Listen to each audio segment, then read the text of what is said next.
I slowly make my way to a flat piece of ground and sit down. I feel tired, in a bone-weary way that I did not think possible. The pain of asphyxiation has mostly abated with the death of the herald, but the many wounds I collected are still slowly closing, Jimena's stolen dagger having bitten deep. So, it is over. I won. Victory tastes of ash and regret. Now, if I want to send Dalton off, then I will have to leave, flee once more. There is a chance that I can convince the night squad that I am not some raving lunatic, but I would rather not take a chance. Their pursuit is strange, to say the least. What kind of influence do they expect me to have over Master? How is the death of Wolfgang any of my responsibility? It does not make sense. Worse, it sounds increasingly like someone holding a grudge for the death of their ally.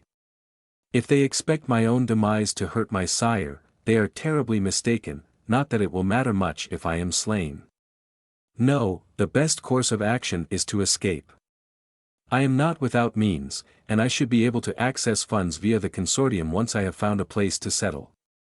Far away from any vampire settlements until I can get those orders rescinded. There is still much time before the conclave. I stand up heavily, eager to rejoin the others and let them know of my success when my ears detect rushing feet coming from behind. Soon after, I perceive familiar heartbeats and Loth's steel and mountain aura. Merritt and Neshoba appear first, trailed by a dozen native warriors. A few others are helping Loth carry a coffin. They gather around the burnt carcass in a half-circle. Loth puts down in charge and takes a step forward. So. You did it. I nod. We stare at each other without saying a word, but like old friends, we convey a mountain of meaning. Pain, relief, trust, regret, sympathy, much is shared. We followed the fight thanks to Neshoba. He used some sort of sorcery to watch you but lost it when you grabbed the key of Bariah. What happened? I destroyed it. You did? Alright, help me make a bonfire. I find myself caught off guard. We will cremate Dalton here. Yes. A proper farewell surrounded by bloodied warriors and on the corpse of his killer. I don't know a better way to send someone off. I consider this for a moment. I was thinking of burying him. I was thinking like a Christian, immortal. This is no longer what Dalton and I stand for. Their God no longer welcomes what I have become. Loth is right, we will pay our respects like the warriors of old, with a meaningful ceremony. We will mourn with you, adds Neshoba, he fought for us like you did. We will be with you in this sorrowful time. We're not leaving you alone, adds Merritt. I say nothing. Besides Loth, they did not know him, but they wished to pay their respect. This is something that I can understand and consent to. With barely a word, we follow Loth's direction and gather pine wood from around us. The task is made easy by the ravaged land. Fallen branches and trunks litter the ground for hundreds of yards in every direction. Once the pyre is made on top of the herald's remains, Loth drenches it in resin and oil. He lights a torch and hands it to me. Say a few words. What is there to say? He is gone and will not return. And I will never be allowed to follow when my time has come. Share a memory, insists Loth, something we will remember him by. No man is truly gone who lives in someone else's heart. Adds Neshoba with a whisper. When I let him go, I saw myself through his eyes. For him, one of the most defining moments of his life was when I saved him in the Blood Cult's cave, after he failed to bring us our weapons. I barely remember it. I was half mad with thirst and did not care about anything but my next meal. He was on my side and already on the way to becoming my vassal. Of course, I would save him. I barely remember this moment. For me, one of the most important memories we shared was when he took the initiative for the first time as we were bounty hunting. It made him reliable and independent in my mind. Different perspectives, really. In the end, it was the small gestures we did for each other that impacted the other the most. I light the fire and walk back to the others at a respectful distance. We watch in silence as the flames lick the coffin. Embers rise to the sky and add to the melancholy. On the side, the Choctaw warriors sing a mournful song in their language. I do not understand the words, but I know they speak of the sky and of farewell. I have a story too. Adds Loth in turn. He clears his throat and begins. When I was trying to build a magical key, I dropped a batch of prototypes and messed up so I forgot which was which. I was about to throw them all away, but the boy stopped me. He took them and the list and calculated the mass of each key according to the composition of its alloy. Took him a few hours to finish everything, but he was so damned proud. I had been teaching him algebra for a few weeks by then and he was always eager. Eager to help, eager to matter, to make a difference. He never asked anything in return. He just did it for us. It was a point of pride. The pyre's flame dance high by now. We listen to the warriors' songs for a while until Neshoba steps forward. I have story as well. Drink first. Here. Loth takes a flask from a pouch around his waist and throws it at the shaman, who expertly grabs it and takes a swig. I can smell alcohol and the native's scrunched face confirms this is the good stuff. Neshoba's voice is hesitant at first, but progressively gains in fluidity. His mastery of English is still poor. We had many wives lost when cleaning at the river. We asked the white men around but were sent off. Then I offered bounty. No one takes. Then Dalton comes. He tracks group of 6 men and saves the girls, then runs back to us. The bad men follow. We punish. Dalton saves and gives vengeance. Life and death. Only crime matters, not the color of skin. That's right. He never judged us for what we were, only for how we acted. Damn, I will miss him so much. And I am crying now. The bittersweet pain tastes different now that his killer lies dead. I feel like I can finally grieve properly. We are lost in our own thoughts. The pyre is in full blast now. From time to time, Neshoba throws a few leaves and resins in it until the clearing smells clean and fresh, like new spring, and blue smoke rises up in an ethereal dances. This is the first time that I have been close to a fire this size without a hint of apprehension. Even my instincts are subdued.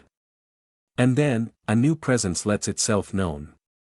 A cold aura that can only mean one thing. Vampire. For one frightful second, I fear that the squad of knights has found me. I soon realize my mistake. The man is alone. He is respectfully letting us know of his coming. I turn out of curiosity, though I already know who this is. The others mirror me and gasp. Lord Suarez. Buenas noches, señorita. May I join your fire? The last time I had a good look at him, Lord Suarez was blasting his way through an actual wall in a shower of splinters. Then, I was running through the streets of Charleston with his terrifying presence at the heels. Tonight, the monster is contained and the man facing me is a rich noble taking a stroll through his woods. Suarez is taller than Siren, though a bit less muscular. He has melancholic chestnut eyes, dark hair that falls to his shoulder and a pencil-thin and perfectly groomed anchor beard and mustache. He looks too dignified to be a Caribbean pirate and too roguish to be a duke.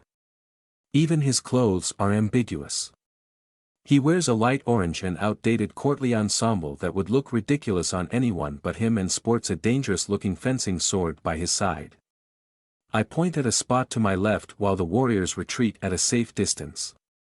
I do not have the heart to refuse. I felt his power before. If Suarez wants to sit, he will damn well sit and there is nothing I could do to stop him. Unlocking the might of my bloodline gave me the edge I needed to defeat the Herald, and I am confident I could take on older courtiers, perhaps even several of them at the same time. A battle lord of the Cotties is an entire other prospect. Señorita, may I? The man is close. Even sitting, he is not just taller, he feels larger. Much larger than me, and yet, his voice is incredibly soft, and I can see longing in his eyes.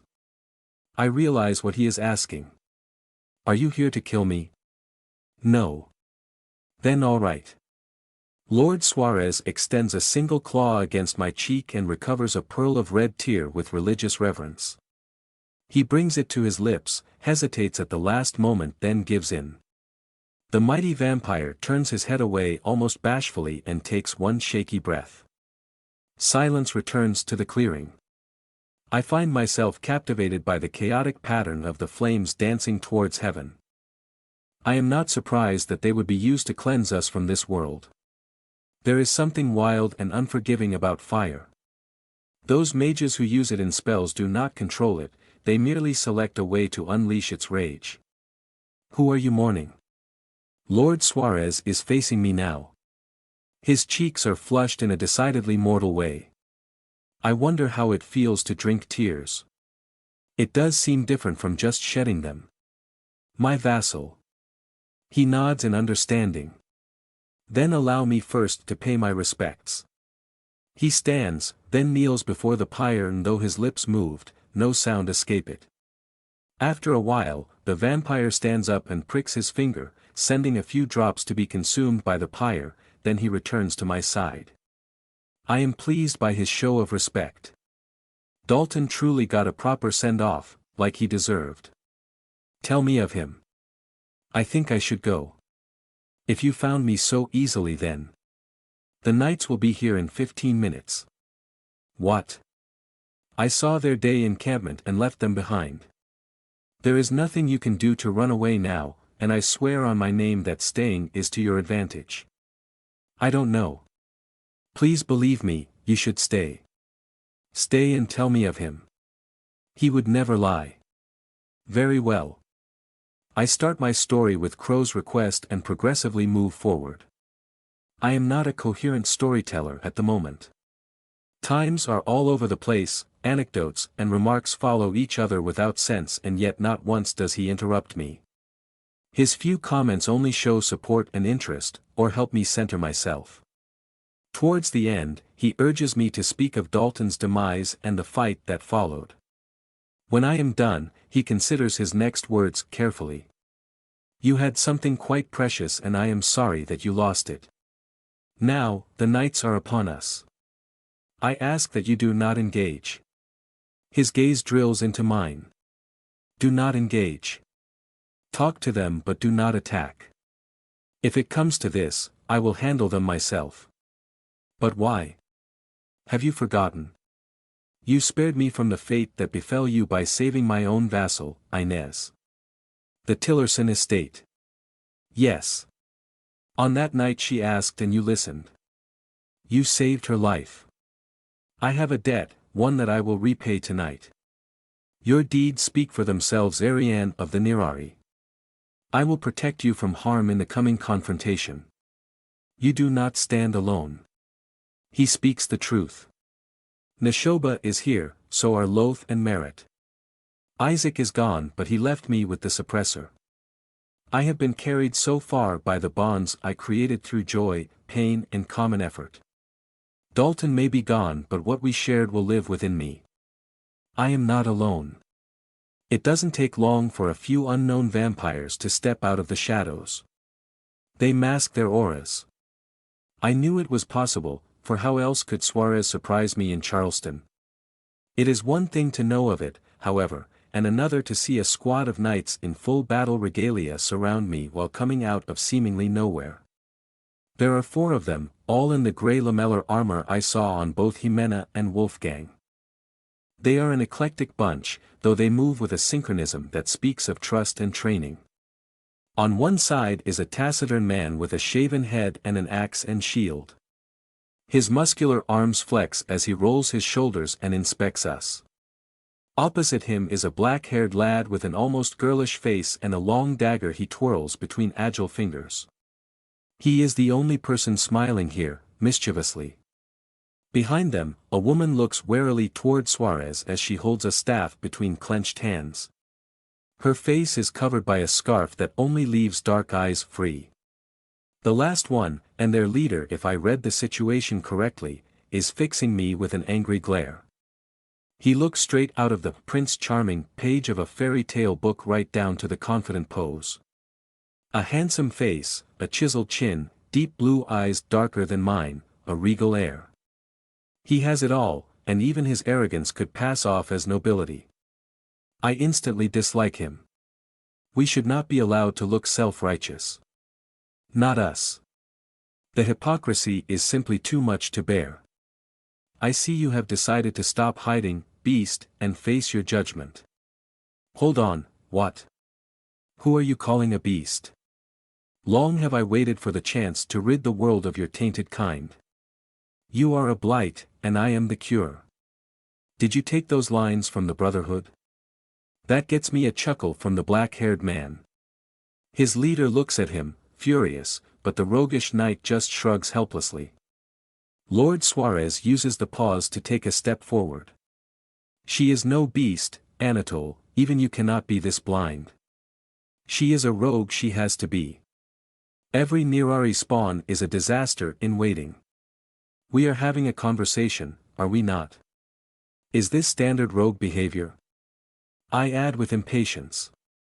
And what of the rumors that you left a trail of blood on your way out of New Orleans?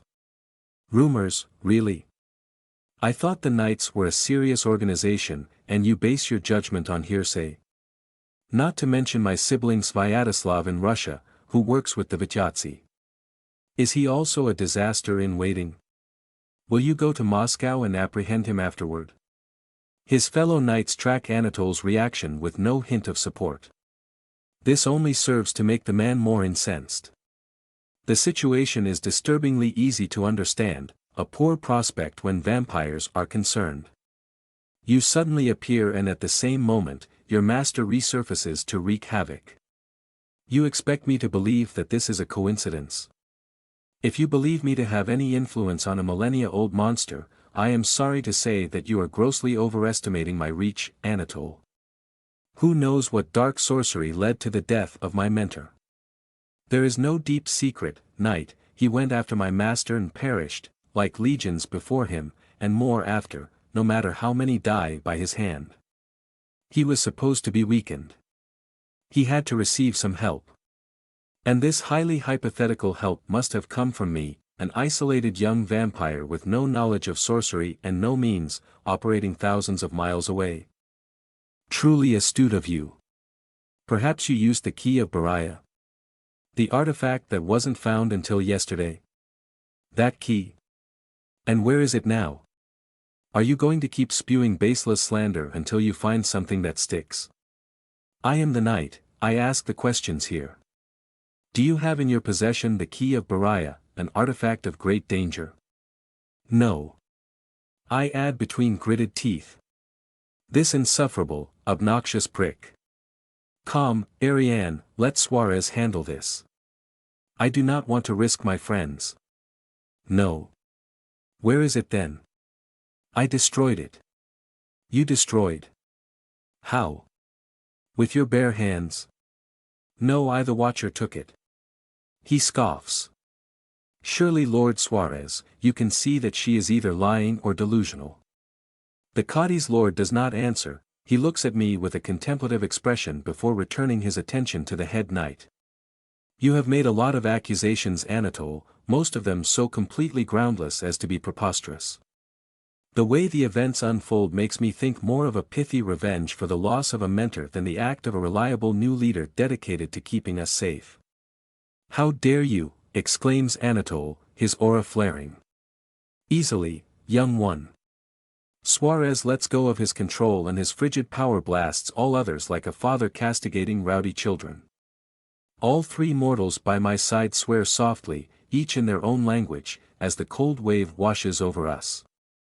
I shiver. Such power. I dare much, and you would do well to remember that your position is not as secure as you may think. Anatole shows apprehension for the first time, but not for long. Soon, his haughty face returns with a vengeance. It matters not, she is persona non grata on the entire territory. Her execution has been approved by no other than Constantine himself. What? I sputter. How? This is impossible. He knew of me beforehand. He even sent me an invitation to the next conclave. I cannot believe this, I refuse. You lie. Oh, I wish I could wipe that smirk off his face.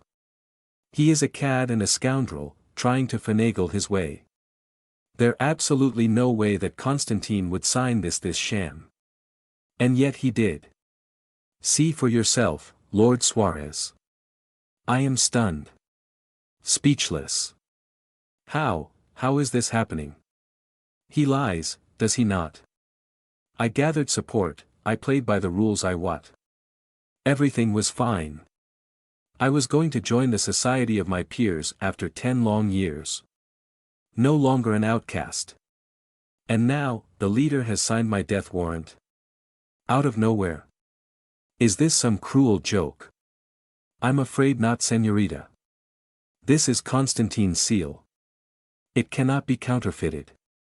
No, this is wrong, this is all wrong. Now, Lord Suarez, step away and let us complete our mission, unless you want to raise your hand against a knight. There is a heavy pause as my ally digests the threat and thinly veiled insult. Anatole looks unbearably smug. I would be furious but cannot. Between the grief, my still aching wounds and now this? I must be asleep, there is no other explanation. I am living a nightmare. Surely, the world would not be so cruel. Suarez turns to me and smiles sadly. Please, señorita, remember what I said. Stay with your friends and do not fight, understood? Remember my oath. Words escape me, so I just nod. A wise decision, says Anatole as he sidesteps the Cadi's vampire, now. Oh, but we are not done. The entire squad freezes and tenses at once. Even I can feel the threat, no, the promise of violence in the Lord's voice. You played politics to achieve your petty goal, thus forfeiting the protection that your status entails. You would not dare. You parrot the same sentence again, child. With a single word, Suarez reminds all present of the gap between himself and the others. And you do not understand. Do you think the knights will go to war with my coven to protect you? Yes. Not if I leave most of you alive. I will receive at most a slap on the wrist. You would fight us? For her. I owe her a debt of gratitude, one I fully intend to repay. I owe you nothing but contempt for what you just did, and one last thing. Suarez positions himself between the knights and us. You mocked me, disrespected me before friend and foe. I cannot let it slide. You will bear the stigma of this mistake in your soul, and in your flesh. This is folly. Wait. Too late, mongrel. Draw. I struggle to understand the combat that follows. The Cadi's Lord aura washes over us like a tidal wave and a furious battle is joined. The four knights react immediately. They move as a single unit in complex and ever-flowing formations. The woman provides some subtle magical support I cannot identify, while the men alternate to contain their opponent. Anatole takes point with a black sword and dagger that appeared seemingly out of nowhere with the shield bearer in support, ready to step up when he is pushed back. The playful man with the stilettos circles around, constantly looking for an opening. He is quick to strike and quick to retreat, always playing interference. In front of them, Suarez fights like a swordmaster. He is tempered fury and perfection in motion. Their dance is one I can barely follow and cannot understand. Their every movement is a complex dialogue in sequences that elude me, and I now realize the wall that separates me from them. They are not just faster than me, they are not simply godly fencers, they are also drawing on decades, nay, centuries of experience fighting their own kind. Every savage strike is also an expert move from a brilliant choreography. Every cunning feint is turned into a merciless attack if ignored. I am the witness to a spectacle that is as beautiful as it is daunting, and I am glad I did not try to fight the knights. They would have wiped the floor with me in mere moments, even if I were at the top of my form. I had felt a sense of power after slaying the herald. I heard Isaac say that someone attuned with the key could go toe-to-toe with a lord. Clearly, they must have consumed more than a small village and used the artifact for longer than a single night. I am out of my depth and witness, powerlessly, the contest that will decide my fate. At first, Lord Suarez seems to have the upper hand as he manages to land a few blows that his opponents struggle to heal. For a while, Anatole is hard-pressed and his ally almost drops his axe. The Cadi's lord even manages to feint beautifully to catch the knife holder in the heart and through the armor, disabling him with a single strike. Shortly thereafter, the tides of battle change. With an overhead strike from his obsidian-colored blade, Anatole catches his foe's blade with an ominous clang. It is too much for Suarez's sword. It shatters in myriad pieces. The knight leader follows up with a slash that draws a bloody line across my ally's chest. Lord Suarez steps back. Not bad at all, for a second-rate team. It is over, Lord Suarez. You fought impressively, but your sword is broken. You are defenseless. None of us are ever truly defenseless, fool. You should have remembered that. Just as you should always expect a battle lord to carry a soul weapon. Soul weapon? Are those the black weapons vampire lords pull out of nowhere? Suarez takes a step forward and the three remaining fighters huddle protectively as he speaks in an unnaturally loud voice. His presence fills the clearing with an overwhelming sense of pressure. Even standing behind him, I must struggle to resist bending my back and lowering my eyes. Such is the power of a lord. I tested your mettle and found it wanting, Anatole. You do not have the means of your arrogance.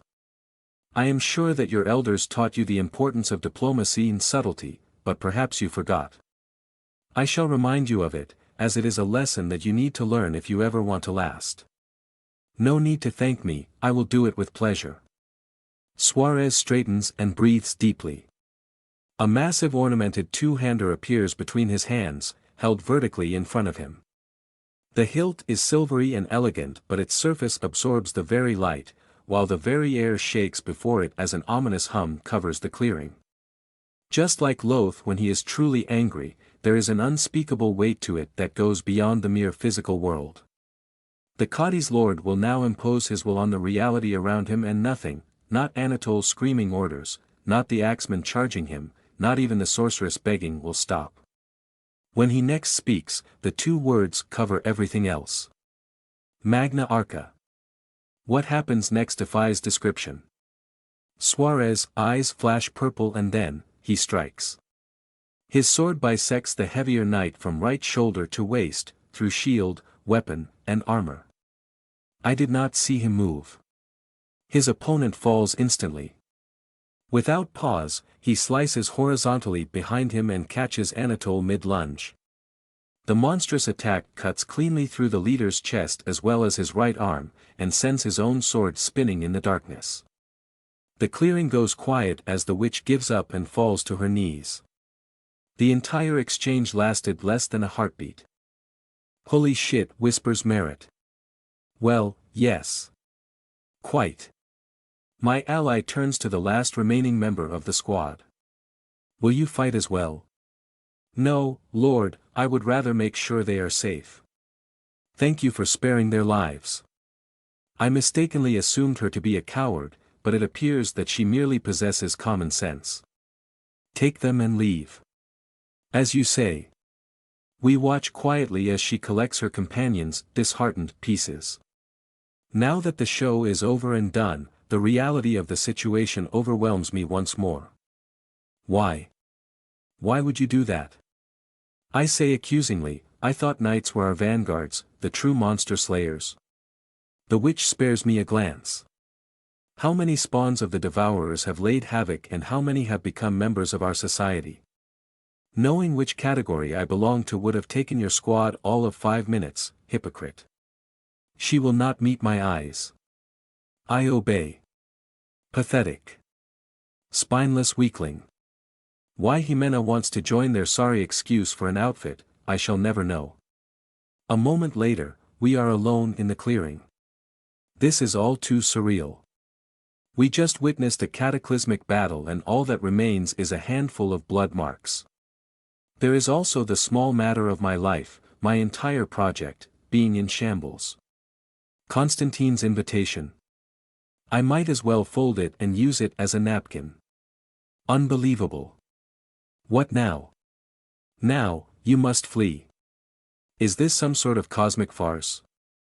I worked so much for this, waited for so long. Is there no other way? I am sorry. So, this was all for nothing. All my efforts. Ruined. Well, this is not entirely true. I have made friends and allies, have grown stronger, experienced much.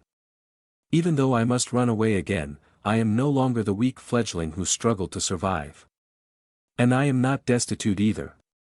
Is there a way to reverse an execution order?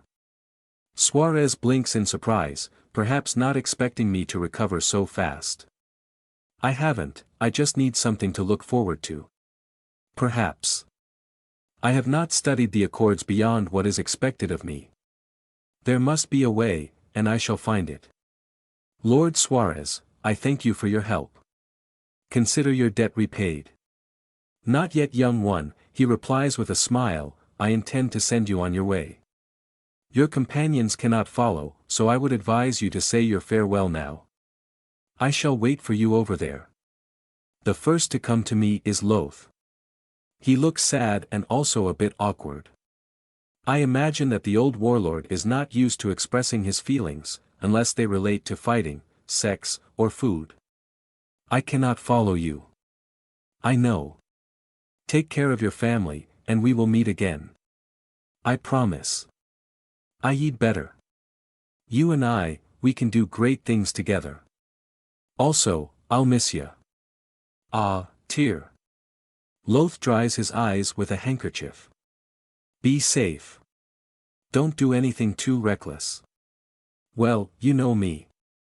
I'm the very soul of caution. There is a moment of silence before we both chuckle. I'll go before I turn into a moppy milk drinker. Don't forget your promise. You carry the boy's memory too now. I nod and we hug. Loth then turns to leave and Neshoba joins me. This is goodbye, daughter of thorn and hunger. You should go west, and north. This is as good direction as any, I suppose. No, it is much better, trust me, I can see the future, yes. I will carry your friend's ashes to the sea. He will be at peace. You have my word. Thank you. Take care as well. I will, and do not worry, we shall meet again. Keep those earrings on at all times. My hands go to his gift. I wear them as a habit now. I only now come to realize how useful they must have been. I have no idea how many times they have protected me, only that they will save me once more. When the knights inevitably try to track me, they will have to do it the old-fashioned way. I wish them good luck. They will need it.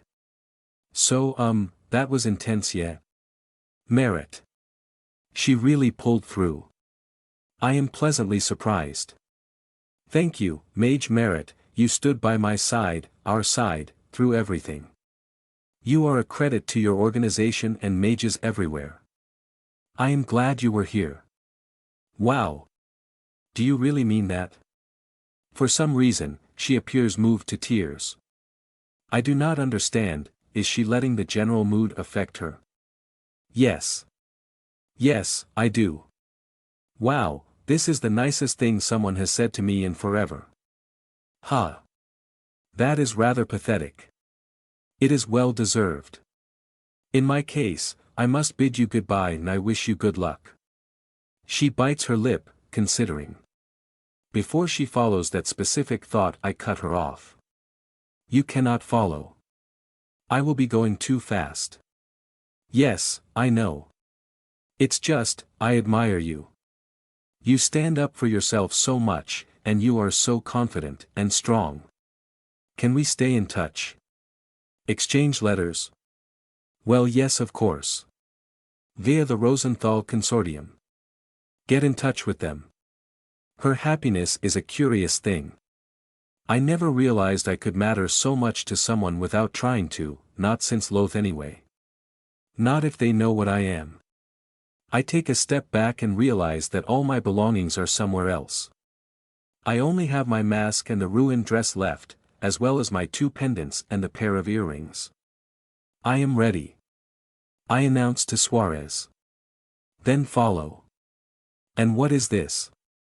Before me is a majestic horse with a black coat and surprisingly red eyes. He is bound to a tree, his saddles bulging with supplies. Is that? Yes, young one. A nightmare. Isaac left it to you, as well as most of your clothes from the camp, I believe. He assured me that the rest would be stored safely until you find a place to call yours again. Excellent. What is its name? Her name is Métis and she is a gift fit for a king. Let me guide you through the bonding phase. And then you can go. 5 minutes later I am riding full speed west, with the wind in my face and the grace of the immortal. Wee-ee. Faster Métis, faster. September 1813. Message to Isaac of the Rosenthal. Métis is well. Marquette, Illinois. A. December 1813. Milady. After reviewing your project, you will be pleased to learn that the board has approved your loan, with a 1-year grace period before interest is collected. You will find the signed agreement, as well as a reminder of our terms and conditions in separate documents. We wish you all the best in your endeavor. Best regards. Andrew Mills, Manager for the Rosenthal Consortium, Branch of Savannah. December 21, 1831, Marquette, Illinois. Below my bedroom's largest window, I placed a mahogany desk. The delicate furniture is an expensive and wasteful affair I gifted myself last summer as a well-deserved treat for my birthday. Its surface has not been clear since then, always cluttered with messages, invoices, and orders I must countersign. Tonight, the right-hand pile will remain untouched. Tonight, I dedicate my time to contemplation. I lined the walls with some of my best paintings. The Eye, my favorite rendition of the Herald, a portrait of Dalton, another one of Loth. Those are the personal paintings, while the rabble downstairs contents themselves with my landscapes and other portraits. There is even a single piece of poetry under a protective glass case, a sonnet in Alexandrines written by a passing artist singing the glory of my rear. That one made me laugh. The 4-poster bed with a goose feather mattress, I seldom use, just like the vanity with its attached mirror. They serve to keep appearances in case somebody manages to break in. The 2 wardrobes are packed. I do have a reputation to uphold, one that requires a flawless appearance. Right now, I am wearing a blue winter gown with an ermine collar as I stare over the city. 2 winters in a row now, the entire state has been covered in thick snow. Travel is almost impossible, and I expect that when it thaws, we will have to recover the corpses of the unwary and the unfortunate. The fluffy white mantle hangs over everything and even the dark soot of burnt coal has yet to mar its pristine beauty. For a few more hours, the alabaster cloth will mask the truth of what this city is, a rotten shithole. White powder to hide away the decrepitude like heavy makeup on an old whore. I appreciate the moment while it lasts. Then somebody knocks on the door. I sigh deeply and resist the urge to crumple the fragile letter in my hand, the one telling me of father's death 3 years ago to this day. I take one last look outside and enjoy the scent of jasmine and burning log, the crisp air inside before it is polluted. Come in. Margaret's vixen face appears as I knew it would. She searches the dim room with her pitch-black eyes. Margaret. Mistress. Did I not leave specific instructions that I should not be disturbed? Yes, but... She swallows nervously. You also said to fetch you if the Alvaro were to come again. They are here. 3 brothers. Michael and George and Gabriel. Those. 2 archangels and 1 king. Pretentious. Very well. I will go. And mistress? You might want to check Patrick. I think he's been drinking. I wait a few seconds before answering. You may go. She closes the door and scurries away, to prepare her promotion, no doubt. Margaret is my best cattle, and I believe she may have been Lancaster vampire material. That, or she is just a cunning, backstabbing harridan. I cannot decide which. This is, in essence, what cattle are. After 3 bites they lose most of their autonomy and only exist to serve us. The fires of ambition and inspiration in their soul is smothered. Their entire existence is reduced to menial tasks and spying on each other to improve their standing. I turned her into this because the twit poisoned my wine. I did Patrick because he tried to swindle me. They remain the most proactive of those I took in, and I placed them in charge of the dozen I keep around at all times. Sadly, their blood is just as insipid as their personalities. I wish I could have a vassal, but unsurprisingly, it takes a deep connection between vampire and mortal to form such a bond. The deepest connections I formed since my arrival consisted of my hand in someone's rib cage, and I do not see it changing anytime soon. I suspect that masters can have several, though I remember Baudouin mentioning that only one can become the servant and thus escape old age for a life of servitude. I step out of my room and in the corridor to the view of Margaret's quickly retreating back. The alley is decorated by my paintings and actual plaster, with doors on both sides leading to storage closets and the staff's personal quarters. I follow it to the end, then down the set of stairs. The Dream is 4 stories high with 3 wings around an inner court. It is the largest building in 100 miles in any direction, not that the south of Illinois abounds with those. I am about to reach the 3rd floor when I come across a nervous Patrick climbing up. He sees me and stops. Under the stench of stale sweat, sex and unwashed bodies, I detect the subtle hint of expensive liquor. Patrick. The weaselly man freezes in his tracks, not even daring to move. Mistress? Turn around. If the man gets any more scared, I fear he may soil his pants. Human excrement is not something I wish to add to the already fragrant bouquet I submit myself to. Choose. Mistress. I slap him. He manages to cushion his head with an arm before it impacts the wall. Blood drips down his crooked nose. Choose. A finger. He shakily extends his hand. I grab the index and snap it. Ignoring his scream of pain, I drag him by his broken digit until he kneels before me. I can tolerate mistakes but not deception. One more incident and you will join Russell and the others, and I would hate to ask John to dig a grave in this weather. Do I make myself clear? Yes, mistress. You will give the key to the pantry and cave to Margaret. Yes, mistress. After one last twist, I leave the whimpering failure behind. Such a waste of my time. 2 more landings and I am on the ground floor. Normally, the noise coming from the saloon eclipses even the moans and giggles of the upper floors. Tonight, it is unusually quiet. Even the piano stopped playing. John is waiting at the bottom with an iron poker and a big goofy smile. He cleans the drool from his cleft lip and bows. Miss Lethe. Good evening, John, I see you remember. Thank you. The man nods frantically with a delicate blush. John is an interesting find. He is without a doubt the tallest and strongest man in town by a wide margin. He is also one of the ugliest men I ever had the misfortune of ever meeting. I wish I could say he is the stupidest.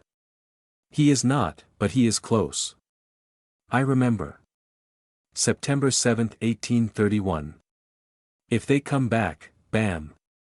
What John is explaining in his own words is my previous banishment of the Alvaro brothers from the Dream on threat of death, by strenuous application of the aforementioned implement. John's memory is simply uncanny.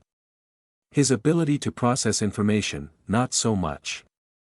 With the poker held by my side, I enter the main room and calmly walk towards the bar where the trio is drinking, their back to the oaken strip. Gabriel, the eldest, is pointing an old pistol at the crowd while the two others nurse glasses and glance around nervously. The customers and girls alike stare at them and I can see quite a few predatory smirks. Those are not the delicate gentlemen and ladies of the East Coast, but godless frontier folk, and they are always eager for a free bloody show. When Gabriel spots me, he swings the pistol in my direction, and I catch a glimpse of the pan. Truly, it is a miracle that the entire Alvaro bloodline is not extinguished yet by the result of their sheer incompetence. A mistake that nature made and that I shall remedy myself. Well, and who graces my establishment tonight? As a matter of fact, I do. I remember telling you to leave and never return, or else. Isn't that right, Gabriel? You don't get to tell us that. We're the Alvaro. You gots to respect us. You're just a nasty slut, who cares what you want. Ain't that right? I have almost reached them yet. I could charm them into begging. I could make them leave with their tails between their legs, but I will not. I made a public promise, one I fully intend to fulfill. Their fate was sealed the moment they stepped into my domain without my leave. I do have a reputation to uphold after all, and the fancy clothes are only a part of it. I said, if you come back here, I will break your skulls with an iron poker. I am close now, just barely out of arm's reach. I don't see no iron poker, you whore. I slightly extend my right arm until the entire room sees the implement. A collective intake of breath and a few expressions of admiration welcome the barbaric statement. Gabriel panics, he lifts his pistol and pulls the trigger. The flint erupts in a rain of sparks as the people behind me yell in dismay. Nothing happens. That inbred cretin forgot to close the pan. His powder is on the ground somewhere. My strike catches him in the temple with a resounding crack. There is a trick to applying strength in public as a vampire. I only need to move at human speed and let the weapon's weight do the job for me. A two-handed swing takes care of George on the right, and a downward strike cracks Michael's head as he kneels by his sibling's side. For a beautiful moment, the room is filled and yet perfectly silent, then the mob lets loose. Cheers, jeers and laughter bloom at my back as I drop the poker without a care. I approach my barman under tumultuous applause. He is cleaning glass as if nothing of note had occurred. Oscar. The man is a black Freeman, an oddity around here. Light from the candles shines on his bald head. He raises sad brown eyes to me and nods in appreciation. I'm sorry for giving them booze, Miss Lethe, they threatened me with that gun. Did you give them the cheapest swill?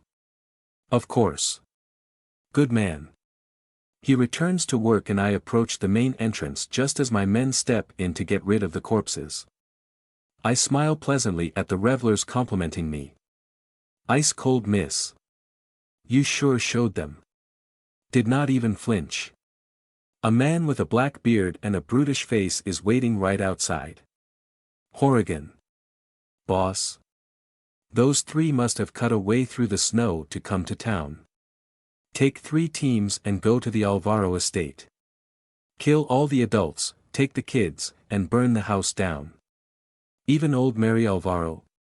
Especially her. Now go. Yes, ma'am. I turn around. Horrigan is a brute and also the leader of my private army. There are around 20 of them at any time, a costly investment but one I can afford. The unruly pack will loot the place but they will also do as I ordered. I step back inside and use a side passage to return to my room unhindered. I meet a few couples on my way up. The men remove their hats and my girls curtsy, as I instructed. This should soothe me, yet it does not. The calm is gone. Well, I might as well do some paperwork. This concludes the meeting. Anyone else has anything to add? Horrigan is already trying to escape and frowns as Kitty, the one in charge of the girls, raises a hand. He is not a fan of work, especially the kind that requires a brain. Preparations for the Christmas party would go better if your, personal staff helped us shovel snow. Margaret fixes her. If looks could kill. Very well, the men only. Kitty dips her head and soon my assistants file out. There is Horrigan for security, Kitty for the girls, Oscar for the entertainment side and old Martha for food and cleaning. Margaret is present as well, though their role is separate. When I settled here, I realized that there were very few positions of authority for women that did not start with wife of, so I became a madam. I run a brothel. If my father had learnt of it, he would have died of embarrassment. As for me, I don't really care that much. It is a means to an end, an excellent means besides. And the end is near. I just need 2 more years. My establishment, The Dream, was built with funds I borrowed from the consortium. That debt is now repaid several times over. Indeed, I am in the business of pleasure and illusion, and business is booming. Mine is the only place of entertainment in the surrounding 3 counties, the only destination where one can forget about their miserable existence, their back-breaking labor or their nagging wife. This is the grandest building in all of Marquette, larger and more lavish than both the mine's office and town hall together. For a week's pay, workers and farmhands can come and drink rotgut in fancy glasses of fake crystal, served from ornate bottles by beautiful women who pretend to care. With only a handful of coins, they will find comfort in arms smelling of cheap perfume and wake up the next day just as miserable but with their mood, their purse, and their testicles lighter. Their aspirations are fulfilled, if only for an evening. All of their aspirations. The Dream is well provisioned. They want shy brunettes. I have them. Prissy blondes. Got them too. They want plump girls dressed in farm clothes they bend over to fulfill a cousin fantasy. They can. Refined ladies pretending to slum it to get their freak on. I got them as well, with quality acting delivered by the daughters of expert con men. I got red heads, I got auburn, I even got gray. Fat and slim, tall and small, luscious or boyish, I have them all. They want a black woman. No problem. A native? A Chinese? Right this way, sir. They want food served. I have all the ribs they will ever need. I have beer, whiskey, gin and wine. I have music and dancers. I have games and jokes and all they will ever need to live the dream, to feel successful, to feel that they matter. And when dawn comes and the shining rays of the sun show the cracks in the wall painting and the imperfection on the bar's varnish, their money is already on its way to my office. Leading this small empire is not an easy task though. This is a company. We sell services and the logistics alone is already a nightmare. The amount of food required to satisfy almost 300 people on busy nights is truly staggering, and this is without even considering cleaning. Before starting this, I had no idea how much effort is required to wash 150 sheets, and well, let's just say that if a mere woman lives downstream, she's pregnant. Growing and managing the massive structure has been a formative experience and I have a newfound respect for Isaac. I leave Horrigan and John in the town hall's entrance.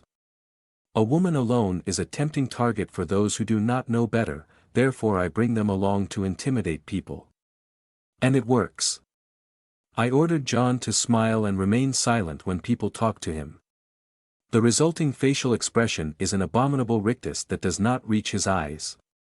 As long as he doesn't utter a word, he appears dangerous instead of just plain stupid. I left no instructions to Horrigan, he only needs to be himself. The council room is a stuffy fumoir with heavy leather couches.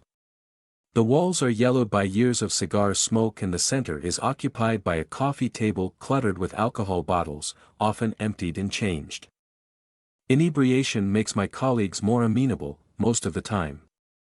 I highly suspect this will not apply to the newcomer. Ah, here you are hee.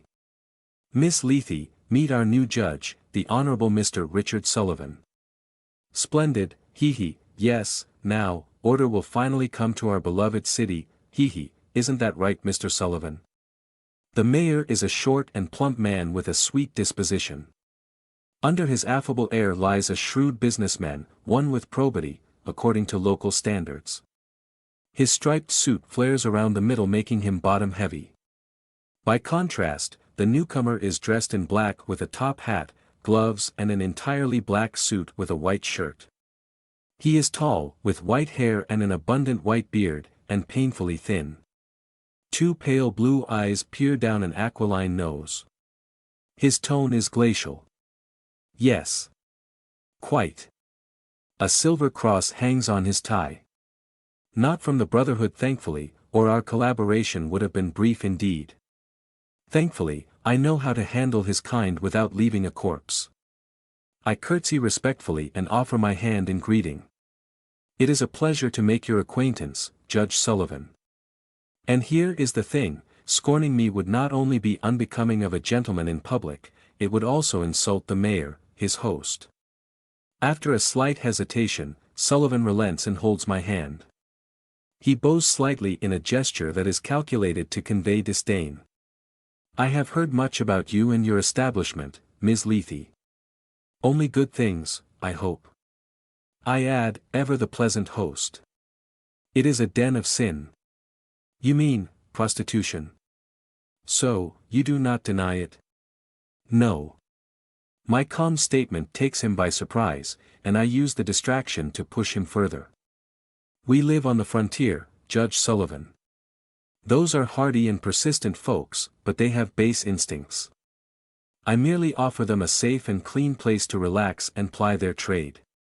You attempt to present adultery as something inevitable.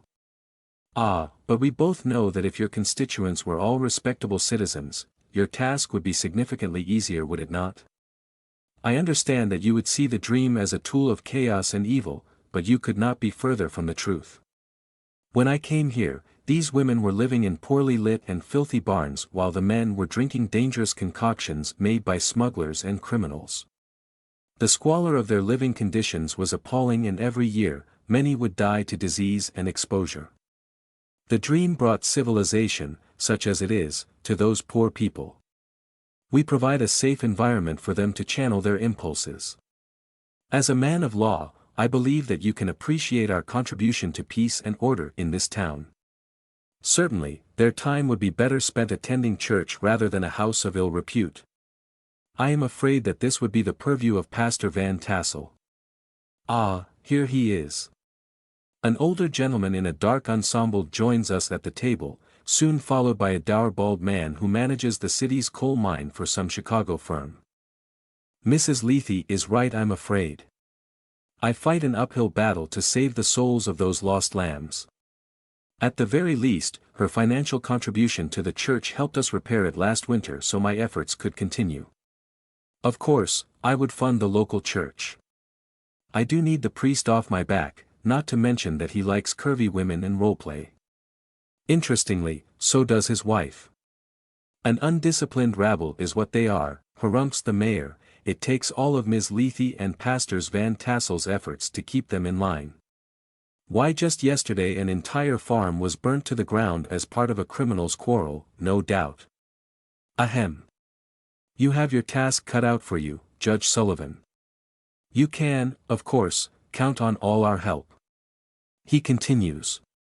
HMPF. The righteous man is not convinced by their arguments in my favor, but he is mellowed, and that will be enough for a first contact. As in most things political, I will take my time, erode determinations and enmities by making them too costly to maintain. In truth, immortality grants me a unique mindset to appreciate long-term goals. So many decisions are motivated by biological imperatives to find fortune, a good party, or to leave a legacy to one's children within a few years. I do not disdain mortals for it, quite the contrary. So many great deeds are carried out through the motivation a limited lifespan offers. Short-sightedness is only an unfortunate and unavoidable side effect of this condition, and with no vampires around, insults slide off me like water. Betrayals are nothing but amusing distractions I need to repay in a particularly inventive and cruel manner. Finally, if the offenders decided wiser to leave town, they never reach the next one. Métis and I make sure of it. A slow stream of notables joins us until all are present or excused. I remain the only woman present to the general indifference of all. It appears mortals can get used to anything, with time. Judge Sullivan introduces himself and what he stands for through a concise speech mentioning God far too many times for my taste, and justice too few. Our discussions then lead to the town's Christmas celebrations. Van Tassel and I mention our respective preparations, and the meeting is soon adjourned. I never truly appreciated cold before. I feel it in my bones, but it is no longer uncomfortable, nor distressing. Instead of shivers and lethargy, I enjoy the crisp air and silence only broken by feet trudging through snow. Then we reach the dream and I am hit by a sensory wall. Bright lights, loud music, the overwhelming stench of sweat, stale sex and unwashed bodies. Spilled booze mingles with cheap tobacco in a concerted effort to saturate my mind. I immediately turn to a side door to escape the main room before one of our patrons gathers enough courage to accost me. Miss Ari? Yes, John. Your head hurts. How can he be so perceptive yet so dumb? A most peculiar man. No, the music is just too loud. The towering giant nods wisely, or his version of wise anyway. Horrigan sneers but remains quiet. Once, I ordered John to execute a man who had shot one of our girls.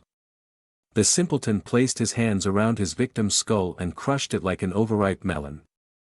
Since that fateful moment, not a man has seen it wise to test or bully my self-proclaimed bodyguard. I will retire to my room. You two enjoy your evening. I close the door behind me. Finally, blessed quiet, and the light scent of cleanliness and jasmine. And wood smoke. And roses. There is an envelope on my bed. Nest compromised. Find the intruder and kill it.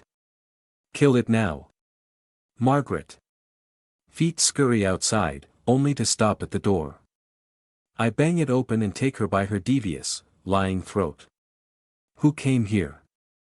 Who? No please. HSSSS. No one.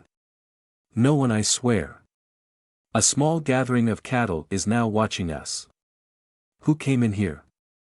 No one mistress. They all shake their heads. They look scared, terrified even, but I detect no signs of duplicity. No shifty eyes, no one trying to avoid attention. They are all looking around trying to catch another lying, eager to curry my favor. I even forbid them from entering, and as far as I know, cattle cannot, and will not disobey a direct order. Very well. Wait here. I go back in and look around the room. The windows are sealed, and cannot be opened from the outside. I inspect all four of them without finding any sign of tampering. There are no magical auras either.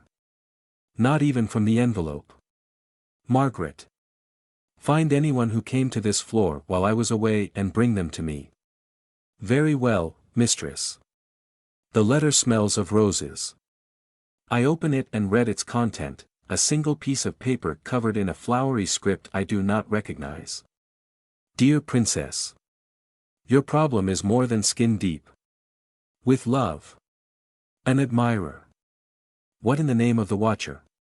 Miss? Yes, Margaret. They are here, and I heard some terrible news. Do tell. Old Man Roger has been assassinated. Old Man Roger does not matter. His assassination does. I do not tolerate any bloodletting on my territory unless I am the instigator, and so I decide to head out immediately. Interrogation will have to wait. I leave the house with John in tow.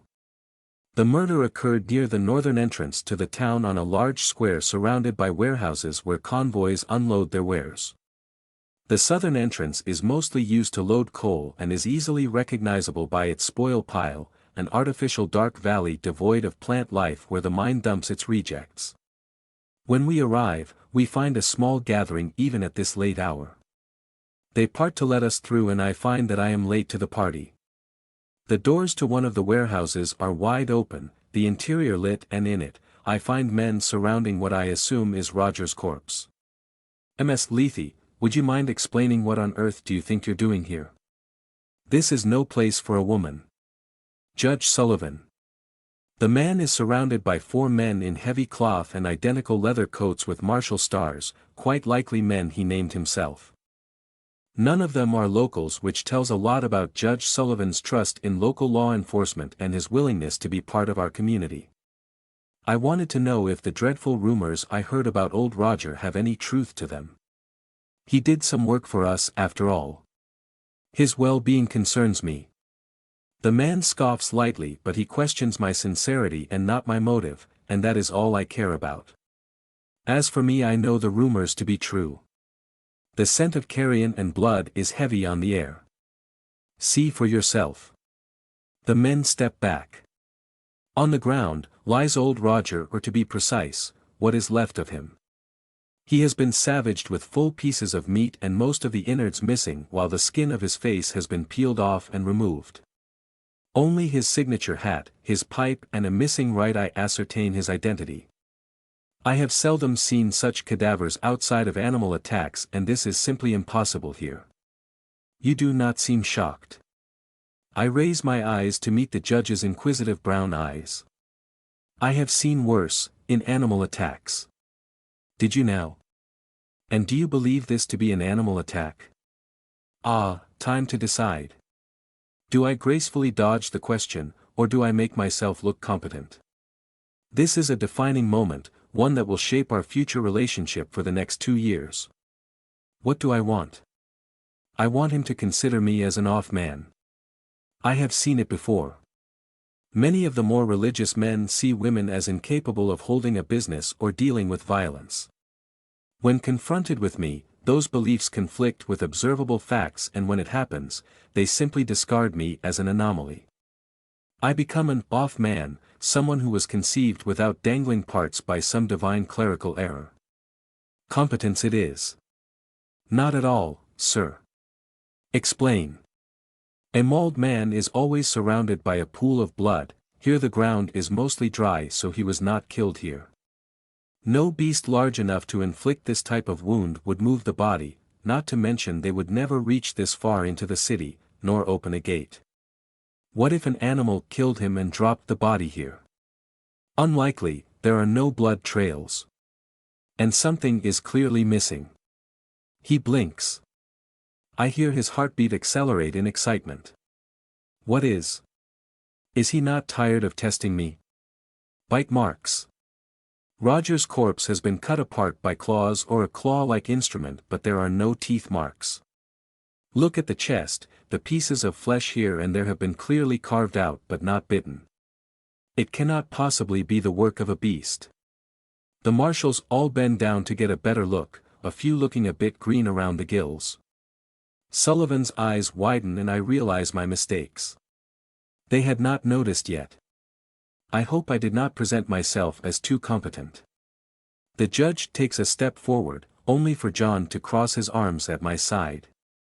I classify John crossing his arms as a spectator sport. When he does it, many men realize that waists are not that thick. They stare in wonder and their eyes drift up to a face even a mother would not love, which explains why he was abandoned as a kid. Then John smiles. Sullivan wisely decides to take a step back from the man who might very well be Illinois' second highest altitude after Charles Mound and asks his question from afar. How does a woman know all of that? Because my 800 years old Dverger friend taught me how to recognize monsters from their victims. Because I grew up in a farm, Judge Sullivan. I saw dead sheep and dead horses and it was nothing quite like that. Technically correct. So he was killed somewhere else. It cannot be far since he was still alive 3 hours ago. No way. Too rotted. He was. Yes, he and other drivers. Sullivan stops abruptly and with a blush of embarrassment, realizes he is giving precious information to a civilian, and worse. One who wears petticoats. Thank you for your assistance, Ms. Lethe. Now I will ask you to clear the scene. I nod and gracefully make my exit, my bodyguard in tow. Someone killed Mr. Roger. Mr. Roger gave me treacle twice and tobacco 4 times. It is a rare thing for John to speak first. The death must trouble him a lot. Who killed Mr. Roger, Ms. Ari? A monster. One who can mask his aura. Are you going to kill it? Of course. Behind the Dream, 2 minutes on foot eastward, one can find a small shop called the Seamstress Union.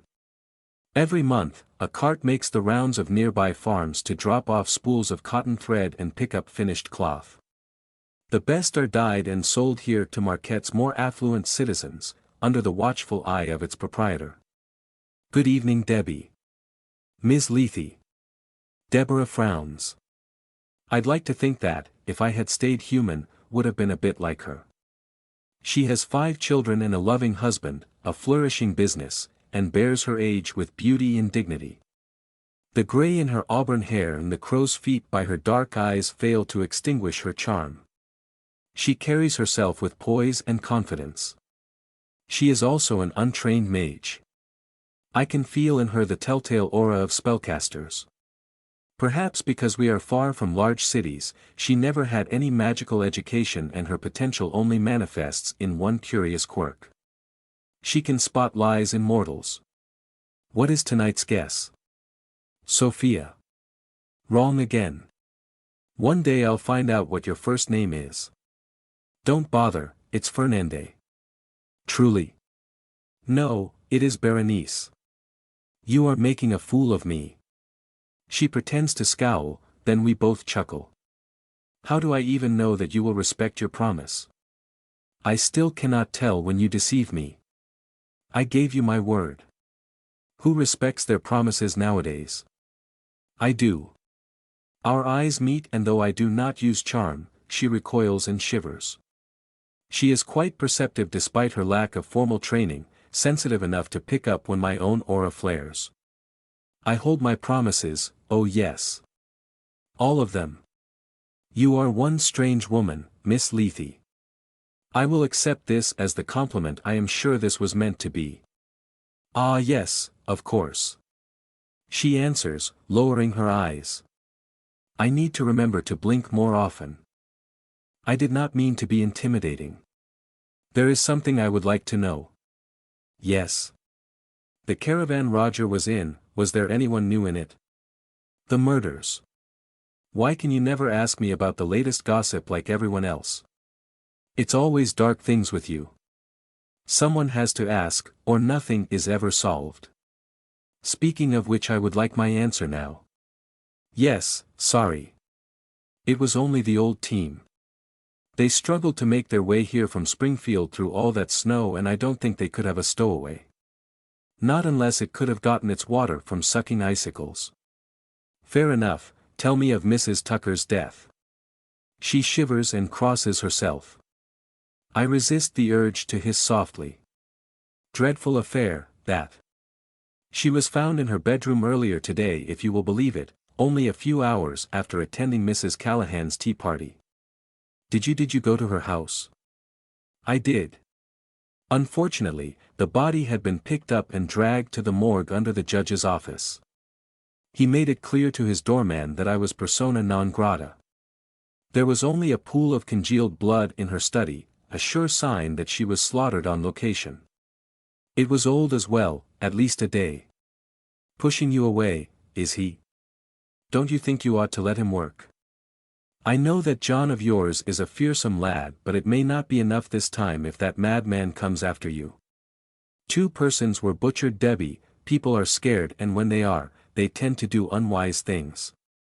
But it's good for your business, right? Desperate people do things to feel alive. So, it's not too bad. I stop flat and study my counterpart. This was odd. For a mortal. Valuing profit over gruesome death is considered amoral. I know she is not, and her tone is slightly hesitant. Why would she ever risk appearing callous? Unless. Are you worried about me? The mask breaks and she explodes. Dear Lord woman, this is not your duty. Do you know how horrible the town center was before you settled in? I remember it well. What happens if that maniac goes after you and your dunce of a bodyguard misses him? Everything will go to hell, again. Calm your nerves, Debbie, I have taken precautions. Should I disappear, the dream will be taken over by people I trust. Everybody may be replaceable, Ms. Lethe, but not always by their match. Just keep it in mind. Before you end up way over your head. I shall take your advice under consideration. Now, the murder, please. You know, I don't need any intuition to know that was a crock of shit. I did not lie just now. I used a polite yet unambiguous way to tell you off. Debbie shakes her head and leans against the counter. A deep breath later, she returns her attention to me. I didn't want to tell you this. That old bat has been harping since yesterday about the dangers of accepting misfits and the inevitable fate that befalls those who frequent them. She insisted that God protected her because she was living a life of purity and avoided the congress of whores, witches, savages and foreigners. Charming. Is it not? It's almost as if she provoked whatever killed Roger and the thing answered. We stare at each other, the silence pregnant with signs of dispute. Debbie cracks first. You're going to do it, aren't you? Set yourself as bait. It could work. Jesus Christ, I knew it. I will be careful. Right you are. Just get out. And don't you dare die on me, you hear? I wave goodbye as I turn around. Her concern is touching, but I am not exactly defenseless, and it has been too long since I had a proper meal. A welcoming party awaits my return to the dream, one I could have done without. Judge Sullivan. Miss Lethe, I was wondering if you could clarify some elements for me. Of course, would you like to step inside? I would rather not. 3 of his marshals moved to surround me and John in a thinly veiled gesture of intimidation. I raise one brow in mock surprise, then we wait in silence. I have perfected the effect of annoyed boredom over the years, and this is the expression I serve them now. Behind the judge, the gates of the dream open and a man steps out, then gets back in. Annoyed at the delay, Sullivan speaks first. 2 people have been horribly murdered in the past few days. Silence. I could not help but notice that old man Roger was working for you.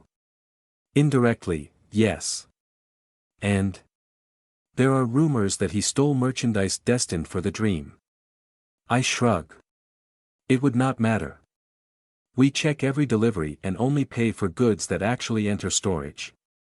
And Mrs. Tucker was quite vocal in her condemnation of your establishment. Her and quite a few others. While we were talking, a steady stream of armed men have been leaving the dream and casually taking position around our group. The marshals notice it, but too late, they are already surrounded and vastly outnumbered. They think they can pull an intimidation on me. Preposterous. Do not play coy with me, woman. I just arrived here and a killer butchers 2 citizens, whose disappearances favor you. It seems like somebody is killing 2 birds with 1 stone, removing opposition while making me look incompetent. Why would I produce any effort towards an end that you yourself pursue so relentlessly? You dare. Sullivan takes a step forward only for John to repel him with a small hand push. Despite my bodyguard's apparent restraint, the older man almost loses balance. Only his associates manage to hold him upright. Sullivan inflates with anger like a furious toad, but finally notices the dire straits he finds himself in. Most of my guards have completely encircled the lawmen. They stand close enough that any conflict will end up with the defenders quickly overwhelmed. Sullivan realizes this, just as he realizes that quite a few patrons have come to witness the debacle. I could make an effort to salvage the man's honor. On the other hand, I have the perfect opportunity to impart some rules to the newcomer. About our respective balance of power, for example. I find it curious as well. The deaths occurred shortly after your arrival, after all. Perhaps a member of your party is a monster in human clothes. Scandalous. This slander. Just a theory, one that has as much merit as your own. More, perhaps.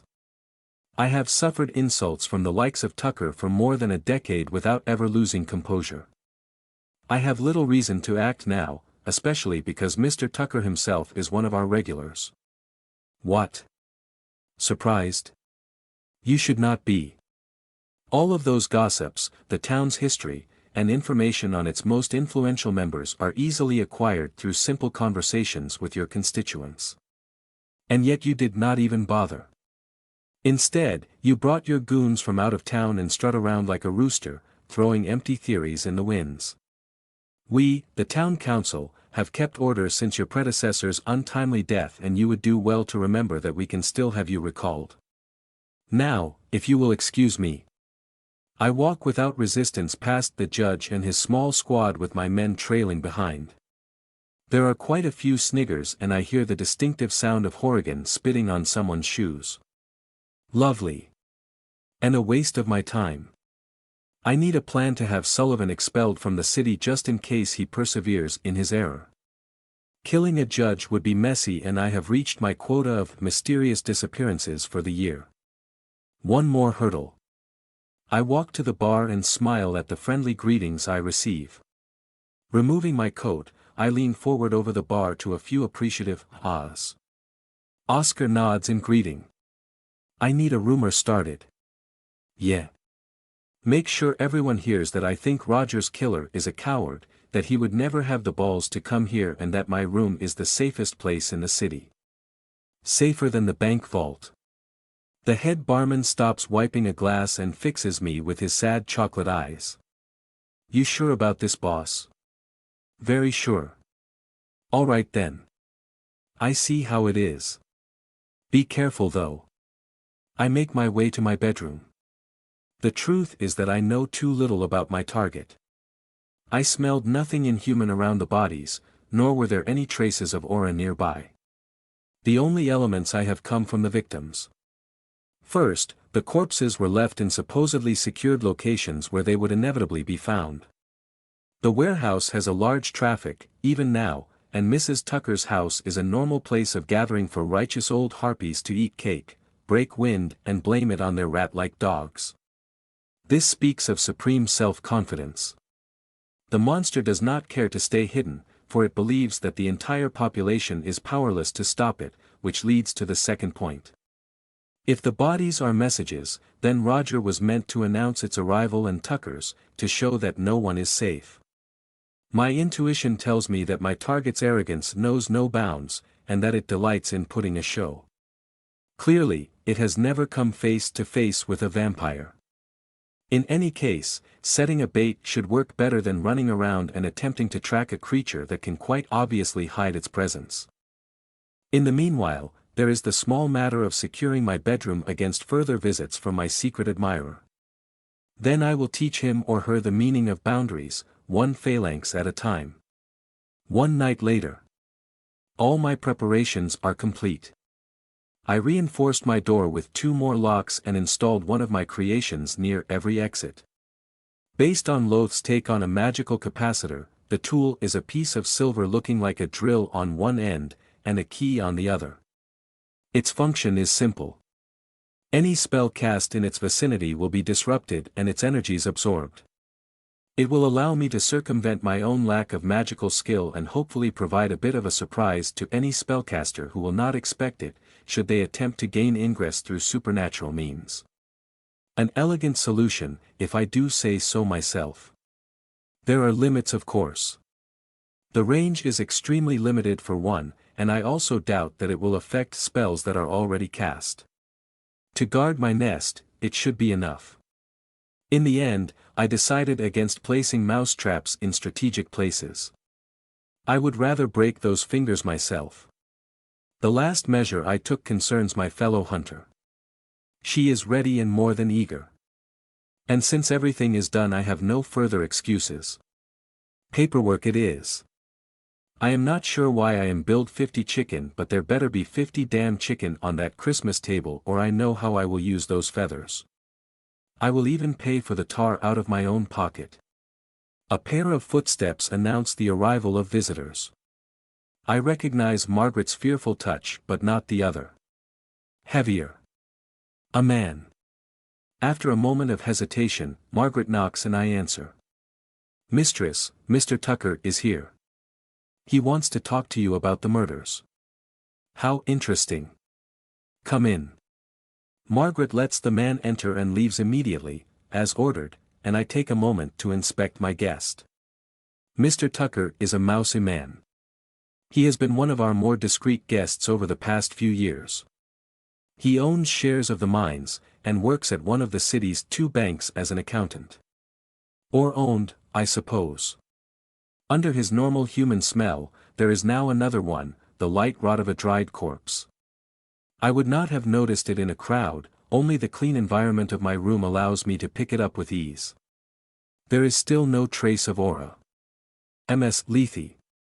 Good evening, he says as he holds his hat between 2 nervous hands. An impressive facsimile, even to the mannerism. Ah, Mr. Tucker, we have been friends for a long time, you and I, have we not? The man blinks, then lowers his head nervously. I wouldn't say that. All right, I am impressed. And a tad worried. Was it a lucky guess, or does it have access to its victim's memories? If it does, then I hope there is a limit to it, or this creature may have access to the collected knowledge of humanity. It would be dangerous if it had a physique to match. You were going to speak about the murder. You know what I find the most interesting? I turn away and approach one of the 2 windows leading to the inner court, opening it despite the weather and the late hour. The victims were seen moving after they were dead. I duck under the swipe of eagle-like talons coming from an elegant sleeve, grab it and pull. The thing that used to be Mr. Tucker is sent screaming into the night, properly defenestrated. I'm not going to risk a fight indoors, not with how much furniture costs in this forsaken place. I jump lightly and land in a crouch next to the creature as it stands up. Besides the clawed hands, the thing's head is also split in half by a nightmarish mouth covered by a forest of needle-like teeth. Strands of skin peel off from the inhuman parts as if they had burst from the inside. The rank smell of carrion is stronger and I can finally feel the beginning of an aura. Where a werewolf is anger and unbridled fury, this thing is envy and pride, meant to pervert and desecrate. I feel disgusted at its sight and outraged at the challenge it dared offer.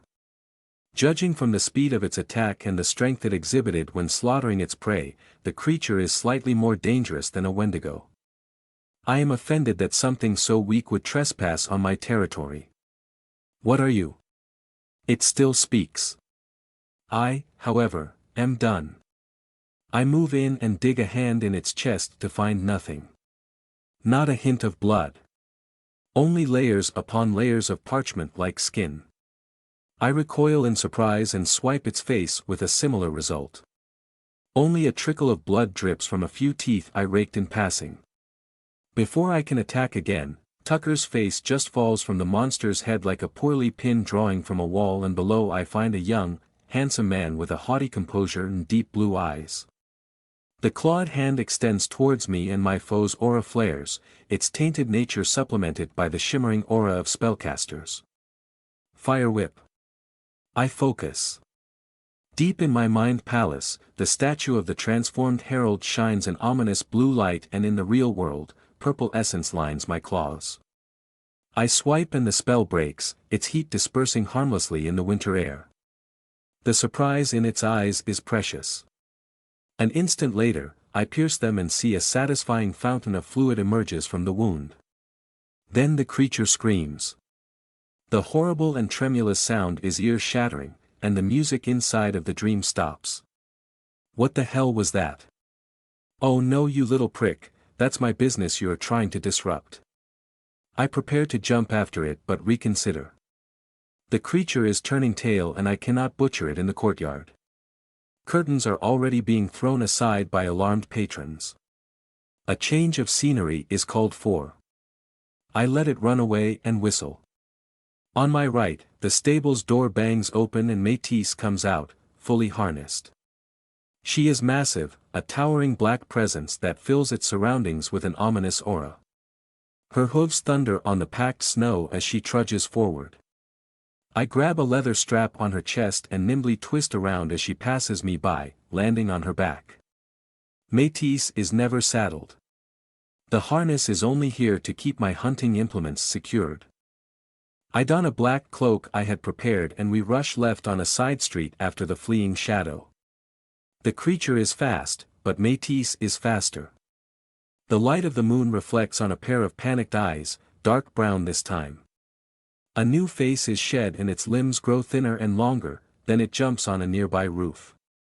Wendigo. It can mimic magical creatures, not just mages. I lean to the side as my mount turns without prompt. When Métis has prey in her sight, a forest fire would not stop her. Now I don't want that thing jumping around delicate tiles, waking everyone around in the dead of night. One silver dagger later and the creature falls with a yelp on the other side of the street. I crouch and leap in turn. In a single motion, I reach the top of the incline and push myself to the other side. Too late, the street is empty. This isn't over. It thinks it can hide. I sample the air. The stench of rotten skin is strong but fading. I move up and down the street. Nothing. It is still there, hiding. There are only large log houses and a ceramic shop around. Nothing moves. I close my eyes and focus. I hear a few slow heartbeats barely perceptible through the thick walls, and then something else lighter, faster. I turn and throw at the same time.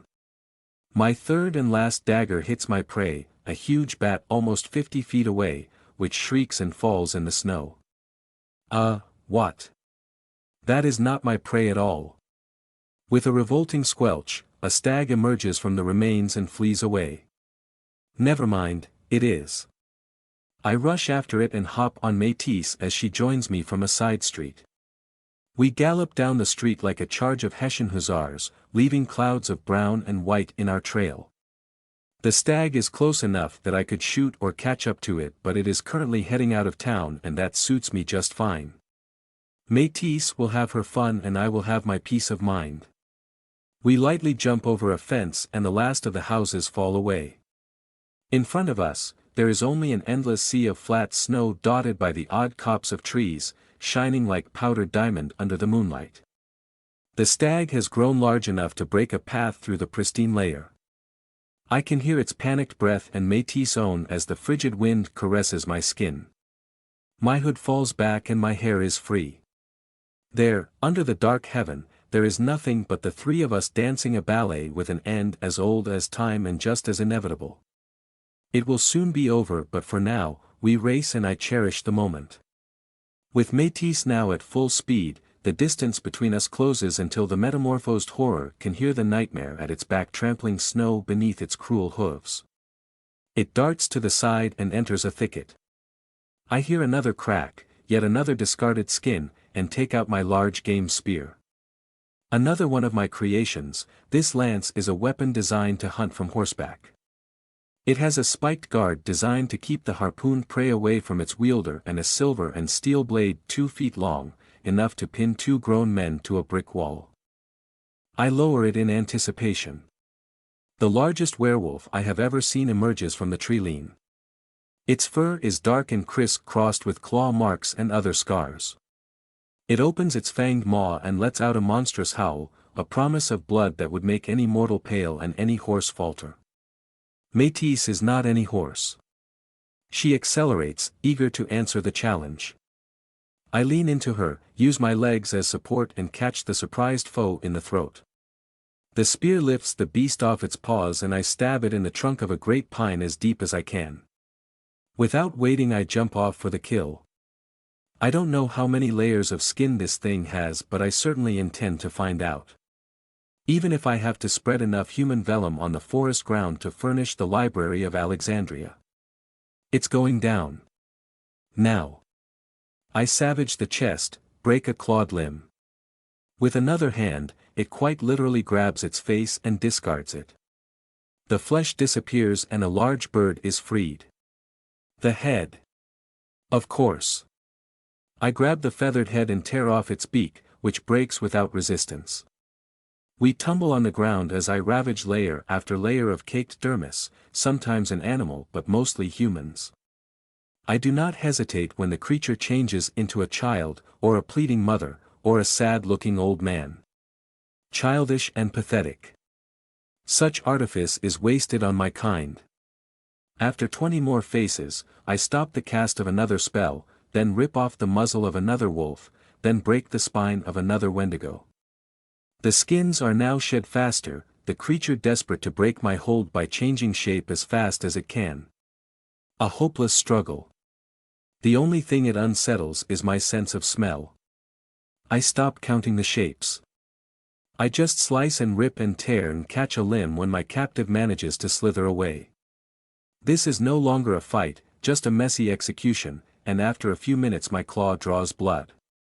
I stop out of curiosity for a moment, even though I should know better. The real features are those of a native man, twisted by malice. Its eyes shine with utter malevolence. It spits insult and imprecations. Yes, struggle and blame your fate, intruder, you die now. I lean forward and recoil. EW, he stinks to high heaven. Pouah! I would have retched my last 3 meals if it were physiologically possible. What in the name of the Watcher is that? Did his real body marinate for a decade under all that skin? Pah! I shove the man headfirst into the pure snow, curse my delicate nose and drag him around the closest trees. When I am done, I slap him unconscious for good measure and look at the crook of his neck. No. Just no. Nope. I grab a wrist and wipe it energetically with handfuls of ice. I'm not letting my meal go, out of the question. Seriously though, I am not entirely convinced this is worth the effort. Eventually, the skin is clear and only smells marginally like a tanner's armpit. It was a good. I cannot say it. This was unique and entertaining right to the moment where I had to dress my kill like some cave woman. Well, nothing to it. Close your eyes, Ariane, and think of America. I bite down. A foreign land, red and cracked like an old farmer's skin. Men on horseback emerge from a scar in the earth, bringing prisoners and captured cattle. Father is a good chief, and one day, so will I. My leg did not heal right. I did not want to be a Hatelii, a healer. At least I will have Shandian. Her beauty will soothe my pain. I hate them, hate them, hate them. I dropped the bloody stone on the back of my dead brother. If Shandian will only spread her legs for the mighty Hashka Dilwoi and not for a cripple, then I will give her what she wants. I grab out a skinning knife and smile for the first time in months. I am mighty of body, mighty of magic. I am Ynald Loshii, a skinwalker. Travelers and raiders and villagers and herders, all fall before my guile, and their skins and memories join my collection. All those that scorned me, I cast them down. No one can. I pitch forward, nudged by an impatient and hungry creature. Her warm breath tickles my ear. HSSS. Impatient girl. It is your time soon, I promise. Let me finish. No one can stop me, for they do not even recognize the danger in there. Bump. Ah, Métis, come on. I stand up and let the exsanguinated body fall. I was almost done too. All right, I will give the attention she deserves. I pat her head to congratulate her for a job well done and negotiate a truce until it is her turn. There, there. Métis' nostrils flare and I realize my mistake. No, wait, Métis, I'm sorry. Too late. The proud and offended equine neighs in distress at the ungodly stench coating my fingers, turns tail, and gallops away. Mediathias. Damn it. She got my shovel too. Stupid pony. I'm going to have to return to the dream and then come back with a shovel to hide that disgusting thing. This evening couldn't possibly get any worse. I stare at the open door of my bedroom. I had left specific orders that it be locked again after my departure, and I know for a fact that Margaret did it. I push it open and my nose is assailed by the cloying scent of roses. All the little silver traps I had prepared to disrupt magic have been carefully cut, twisted, and assembled in an artful rendition of a nativity scene on my desk. Another envelope has been placed on my bed. I jinxed it, didn't I? With a heavy sigh bemoaning the cruel fate befalling this poor, humble vampire trying her best, I open it. My cute little princess. Now that you have resolved your territorial dispute, so to speak, do come and find me. We have much to discuss. With much love. Your admirer. Arg. That little. HSSS. Oh, that is it. I step out and immediately hail Margaret. Besides Roger's caravan and Sullivan's group, did anyone else come to town recently?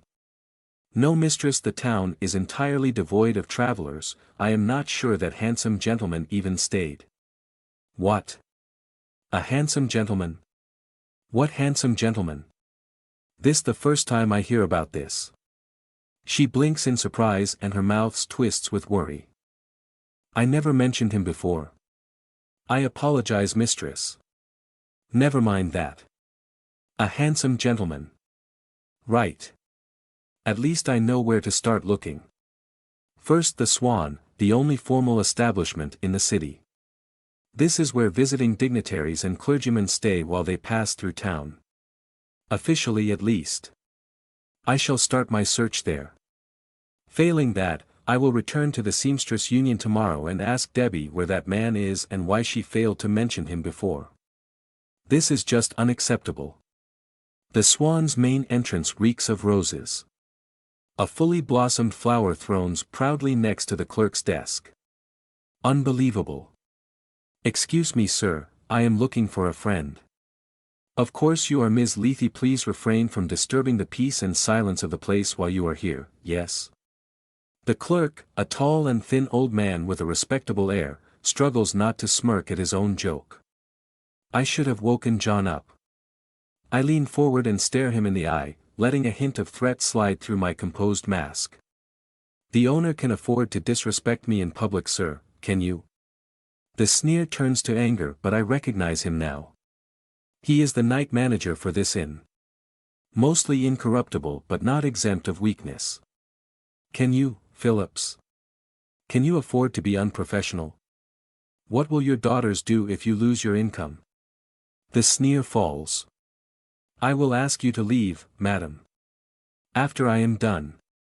I climb up the stairs, following the trail of perfume to the top floor and its master bedroom.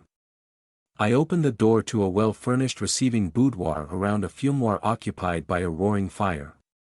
The balcony's door is open despite the polar temperature, and from it, a melody emerges. The voice is male, with a tenor pitch that is nothing short of exquisite. A few notes played on a small harp or lyre accompany the song with tasteful and delicate arpeggios. The lyrics, however. There once was a spawn so fair, whose foul mouth was beyond compare. And while she did try her best, the mortals were impressed by the beauty of her derriere. I look out the opening into a vis bedroom. In it, I see a majestic couch upon which languidly lounges a man I recognize. I groan and smack my head on the sill out of sheer frustration. Sineaowit. The Lycian looks positively princely in an ornate green jacket. Gone is the emaciated ghost we rescued from that cave. His twinkling amber eyes are now surrounded by a filled-out, handsome face, both delicate and somehow virile.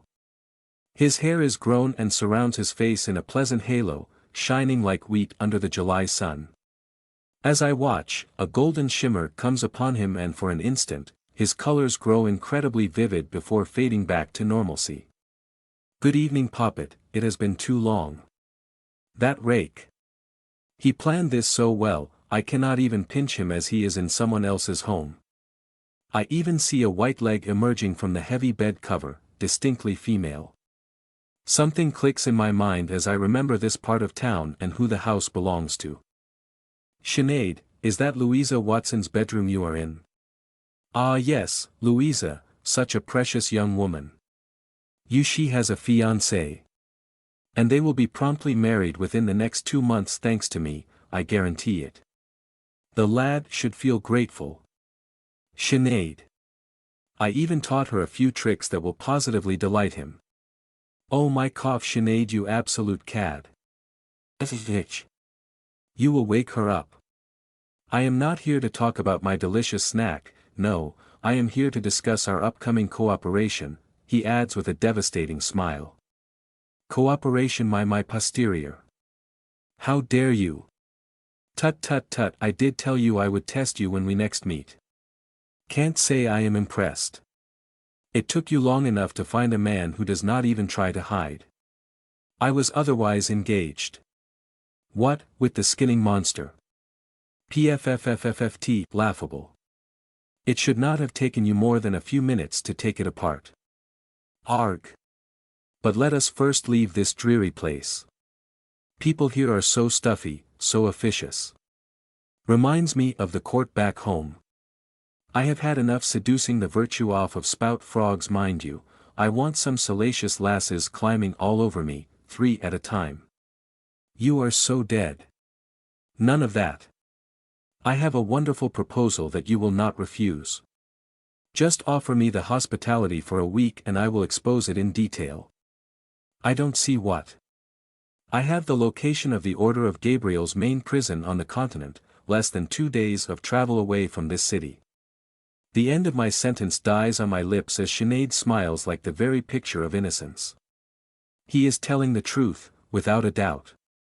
Well. Fair enough, but there better be no tricks. 1 week of hospitality I grant thee. Excellent. Sinead lively jumps, closes the windows and picks up a prepared travel suitcase. We walk down the stairs and he stops at the welcoming desk, from behind which our dear Mr. Phillips gazes at us like an irate gargoyle. Ah yes, Ariane dear I appear to be strapped for cash. Would you mind filling for me, seeing as I am your guest? What? The Lycian leans in and whispers in my ears. Is it not your duty to guarantee my well-being? We would not want me to go to prison surely, how would I guide you to the aforementioned locale then? I should just let him rot. Or wipe the memory of my coming from Philip's mind and let that imbecile cool his rear on a prison bench for a bit but gah, he is right, I cannot have the mortals annoy my guest. With clenched teeth, I ask for the bill. Philip smiles like a cannibal at a battle site and draws a veritable bundle of papers from a nearby drawer. Let us see here. 3 nights, 3 breakfasts, lunches and dinners, bath supplement, as well as 2 bottles of Romani Conti, 3 of Voss and Romani, 1 Saint Emilion, 1 Riesling, 1 bottle of Mumm Black Ribbon Champagne, 1 of Bourbon, a mignonette of peach schnapps, a dozen pots of honey, 3 bars of Swiss chocolate and a quart of mead for a grand total of $126.15. Breathe Ariane, just breathe. Count to 10. Can't kill him, that would be breaking the oath. My bank will honor it. Certainly. Please sign here Ms. Ariane Lethe. It takes all of my self-control not to stab the bill, Philip's eyes, then myself with the stupid pen. Once out, I immediately turn left on a side street. Hey, the dream is not that way. I find a metal bar in a barrel next to a construction material stand and twist it like a wet noodle. This better be a great, magnificent, stupendous offer you absolute bloody scandalous rake. Scoundrel. Tut tut no need to make a scene puppet, why, traveling here was a horrible experience and I needed to recover. Surely you understand. Don't you ever indulge. I move and stop with my index claw right under his nose. Once this truce is over, I'll show you exactly how I indulge, mister, you can count on it. Sinead just frowns. What's that smell? I have unknowingly died and been sent to some absurd circle of hell. Sinead plops on my comfortable mattress and extends his arms with a satisfied smile. That's my bed. And it saddens me to see it go to waste. Goose feathers, the best one can find in this sad plain. I massage the bridge of my nose between two fingers. I should have said no. It was folly to accept this wastrel into my perfectly controlled life. I just need to stay at the top for 2 more years, then I can have justice. What came over me, to risk everything so? Ah yes, the prison. I have so many questions. All mortals, so full of those. Always wondering about everything, all the time. And you are any different? Of course, the Lycian answers with a shiny smile, what my kind cannot infer will not be answered freely anyway. Yes, well, you will have to indulge this ex-mortal. Of course. I will make some allowance on account of your young age, Poppet, ask away. There are many things I wonder, and one that concerns me greatly. All right, the first and most urgent one. How did you find me? I catch the pillow thrown at my head and resist the urge to shred it. Oh no no no. Please. You do not receive enough sunlight to afford to be so dim. How could I not know where you are? What, is he tracking me? Wait, oh. My hand goes to my collar, under which my 2 keepsakes are hidden. The first is the promissory note to my father that I would outlive him. The promise may be fulfilled, but the emotion and meaning in that yellow piece of paper remain. The second is my emergency dose of Lycian blood in an enchanted silver canister, granted by the most insufferable creature this side of reality. You can really track this little blood? This is my most precious of essence we are talking about here, you commoner. Most precious. If my observations are correct, you have been spreading essence around with utmost abandon. PSH. Beautiful women should never be vulgar, Poppet. It is beneath you. You give me lessons even though you have the impudence of the audacity. While beneath me, you will find dear Louisa Watson. Sinead. I am already bored, how can you blame me if I feel cranky, I ask. Why is there no proper liquor in your bedroom anyway? I take a deep breath. The familiar gesture calms me, just like the belief that my location is still secure. I am abstinent. That you are, though not entirely. I can tell that you know how to have a bit of fun. If I could still blush, I would. I usually manage to keep a certain distance from my employees and their patrons. The mysterious aura works in my favor when I need to feed or to avoid unwanted attention, and so far, I have not found someone that I would be willing to take to my bed. As Debbie would put it, the odds are good, but the goods are odd. Not so with Sinead. He somehow managed to get under my skin in only 2 days. I have lost my composure more times since he deposited that first envelope than during the past 3 years together. Your imagination is truly a wild and impetuous thing. Is it?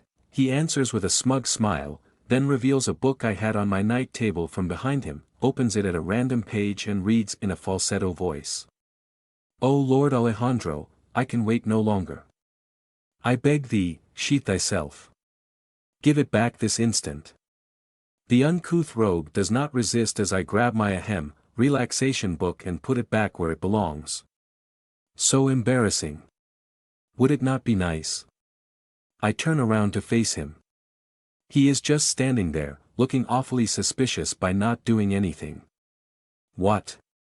To have someone who knows you and appreciates you for who you truly are.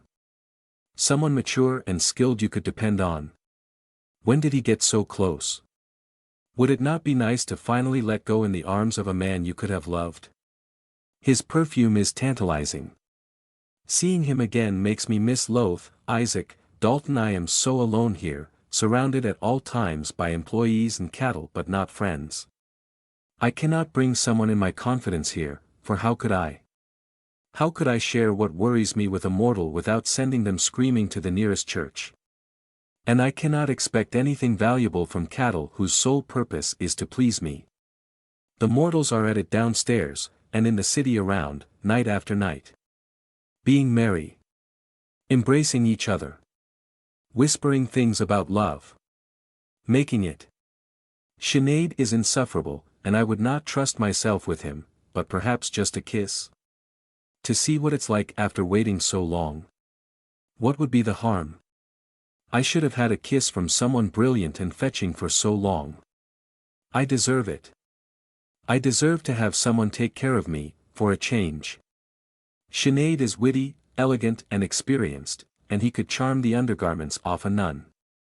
Probably did it too, at some point. Perhaps I should try it. I lean forward and at the same moment, Sinead steps away. Alas, it cannot be me. Not as crippled as I am now anyway. I could not stand to be the weaker partner, and you could not resist the temptation. Huh. You are such a tease. Not so, Poppet, merely trying to help you. You are still too afraid. You need to be in control, but when you are, you only stay where you feel safe. It would take an older vampire with might, a delicate touch and genuine feelings playing a balancing act to crack your shell from the outside. I am merely trying to help you get out of your egg by yourself. You are the very soul of kindness. I know. Hold on, I had questions. How did we ever get so sidetracked? Apologies, dearie. Ask away, and be quick about it. I need to sample the bar downstairs. Not so fast. Second question, how come I cannot smell you or detect your aura? Without giving away precious details, know that I have found a way to contain my munificence to match your dreary world. As for the aura, surely you know they can be controlled, yes? I know they can expand or retract, to match our mood. Faye. You speak as if knowing when the tide comes is the same as controlling the sea. Child, I am talking about aura control. Control. But, yours has disappeared. It's completely gone. Sinead gazes at me as if I were the village dullard. I am prince of the Lycaeans, Ariane, why would I have anything but perfect mastery over myself? It did not prevent you from being captured, I grumble. True. You have to understand, however, that the very concept of having to hide was new to me. Not everyone can match your ability to scurry around and survive against all odds, Poppet. I frown. I think there must have been a vague insult here somewhere. Whatever do you mean? How can I not admire your tenacity? Your uncanny skill at avoiding the foot of the mighty stomping down on you. Loth sent me to Central America, Poppet, however I did not stay there. I have conducted a discreet inquiry that led me here, to the Order of Gabriel's prison. I want your help dismantling it. And in return? Why, I shall grace your humble halls with my presence, of course. Silence spreads in the room as I cross my arms in exasperation. I do believe I have been more than generous in any dealing I ever had with you, Sinead. You are abusing my kindness. And on top of that, I shall grant you favors, yes. Favors. Sinead has no money, no influence over those who matter to me. What he does have is knowledge, and for us, knowledge is priceless. How old are you anyway? Oh my dear Poppet, I am so glad to finally interest you as a person. Know that time flows erratically in the kingdoms. It should come as no surprise then, that I may not give you a satisfactory answer. Just know that compared to us, your civilization is in its infant stage, and I am using civilization in its broadest sense here. Sinead's eyes shine like gold and his face twists with savagery. In an instant, the affable trickster melts away and I can see the prince beneath. I remember the figure in my dream more than 20 years ago, with hair of fire and eyes of molten metal. With a wave of his hand, he had sent azure flames to engulf the shadows hounding me, vaporizing them in a single instant. I know in my soul that they are the same person. The balance of power between us now is a grotesque reversal of what it could be, no, what it would be, in his native reality. Unaware or uncaring, Sinead continues his speech. All of us caught here and used as batteries for your kind represent a library of Alexandria's worth of knowledge. Some have written pieces of poetry so beautiful that lesser beings have lost their lives hearing it. Others, sculptures and visual works so mesmerizing that one can admire them for centuries without ever growing jaded. They could make statues cry and yet hear their voices are silenced, and their fingers broken by the basest of greed. There are no words in your coarse language, no insult dire enough to give justice to this tragedy, Ariane of the Nerari. I am struck before the incandescent display, and just as he is done, the moment passes. He is back to being just Sinead the witty and rakishly handsome socialite. But let us change topic. I fear I may be a tad sensitive over this particular issue. It relates to my utmost desire, you see. Your utmost desire. What is it? Why, nothing less than the complete liberation of every Lycian on this plane and their safe return back to the kingdoms. Do you have any idea? I have excellent ideas, Poppet, about everything. And you shall play a role. The Lycians are incredible assets for the clans who own them. To forcefully liberate them on a large scale would force a war between the conspirators and the whole of vampiredom. Loth estimates our number at a bit over 2,000 in total. Even if only 1 in 20 is a lord, that still represents enough power to defeat any force on the planet. I saw what Lord Suarez could do. To stand against 100 like him is folly. Pure insanity. You are mad, Sinead. I should give up on you and drink you dry before another one does it. You should, devourer, and yet you will not. I glare at him with all the outrage I can muster. I wouldn't be so sure. Oh, I am sure, I would not have survived and stayed prince if I were not an excellent judge of character. You have a cruel and violent streak in you, but it is always tempered by a profound sense of justice and honor. Is it not? I wouldn't say that. You did not punish your cattle in anger for allowing me entry, because they could do nothing and so were not at fault. Many vampires would have made an example. You did not break the spirit of the agreement between us to drink my blood while I was weak, yet you could have. You faced the herald, though you did not have to, and you killed it. Sinead approaches. He moves gracefully, like a dancer, not a predator like me. I find myself staring up in his too large iris. He slowly lifts a finger up to my exposed collarbone and touches my bare skin. The contact is intimate yet restrained. Respectful. I choose you as my knight in this endeavor, for it is what you are. You will help me because I will make it worth your while, but mostly you will help me because I will stand for what you believe in, the right to exist and to be free. He almost got me there. You have a grand vision, Sinead, but you seem to forget. We are not prince and knight. We are two fugitives in a box of wood-painted gold at the back end of nowhere. There are hundreds of vampires who can snap my neck in an instant, and they are the ones we would have to face. Not if my plan succeeds, and for this, I need one of the prisoners we will liberate soon. Who? My fiancée, Princess Sevilla of the Court of Blue. Oh, great, now there is another one. Sinead, I am not exactly aware of Lycian courtship customs.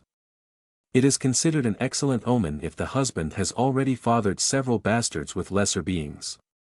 20 is best, though the standing record is at 647 known offsprings. I have absolutely no idea what to do with this information. Oh, but do not worry, I do not intend to break it. So was there anything else? Yes. Stop trying to distract me. The prize for my assistance. And what would you ask? I open my mouth to speak, then stop.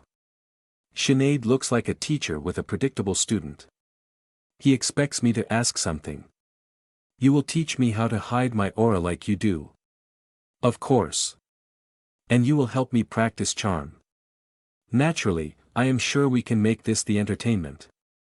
And last, you will go downstairs and do your thing. His eyes flash dangerously. What do you mean? Be yourself, be pleasant to be around, and witty, and charismatic.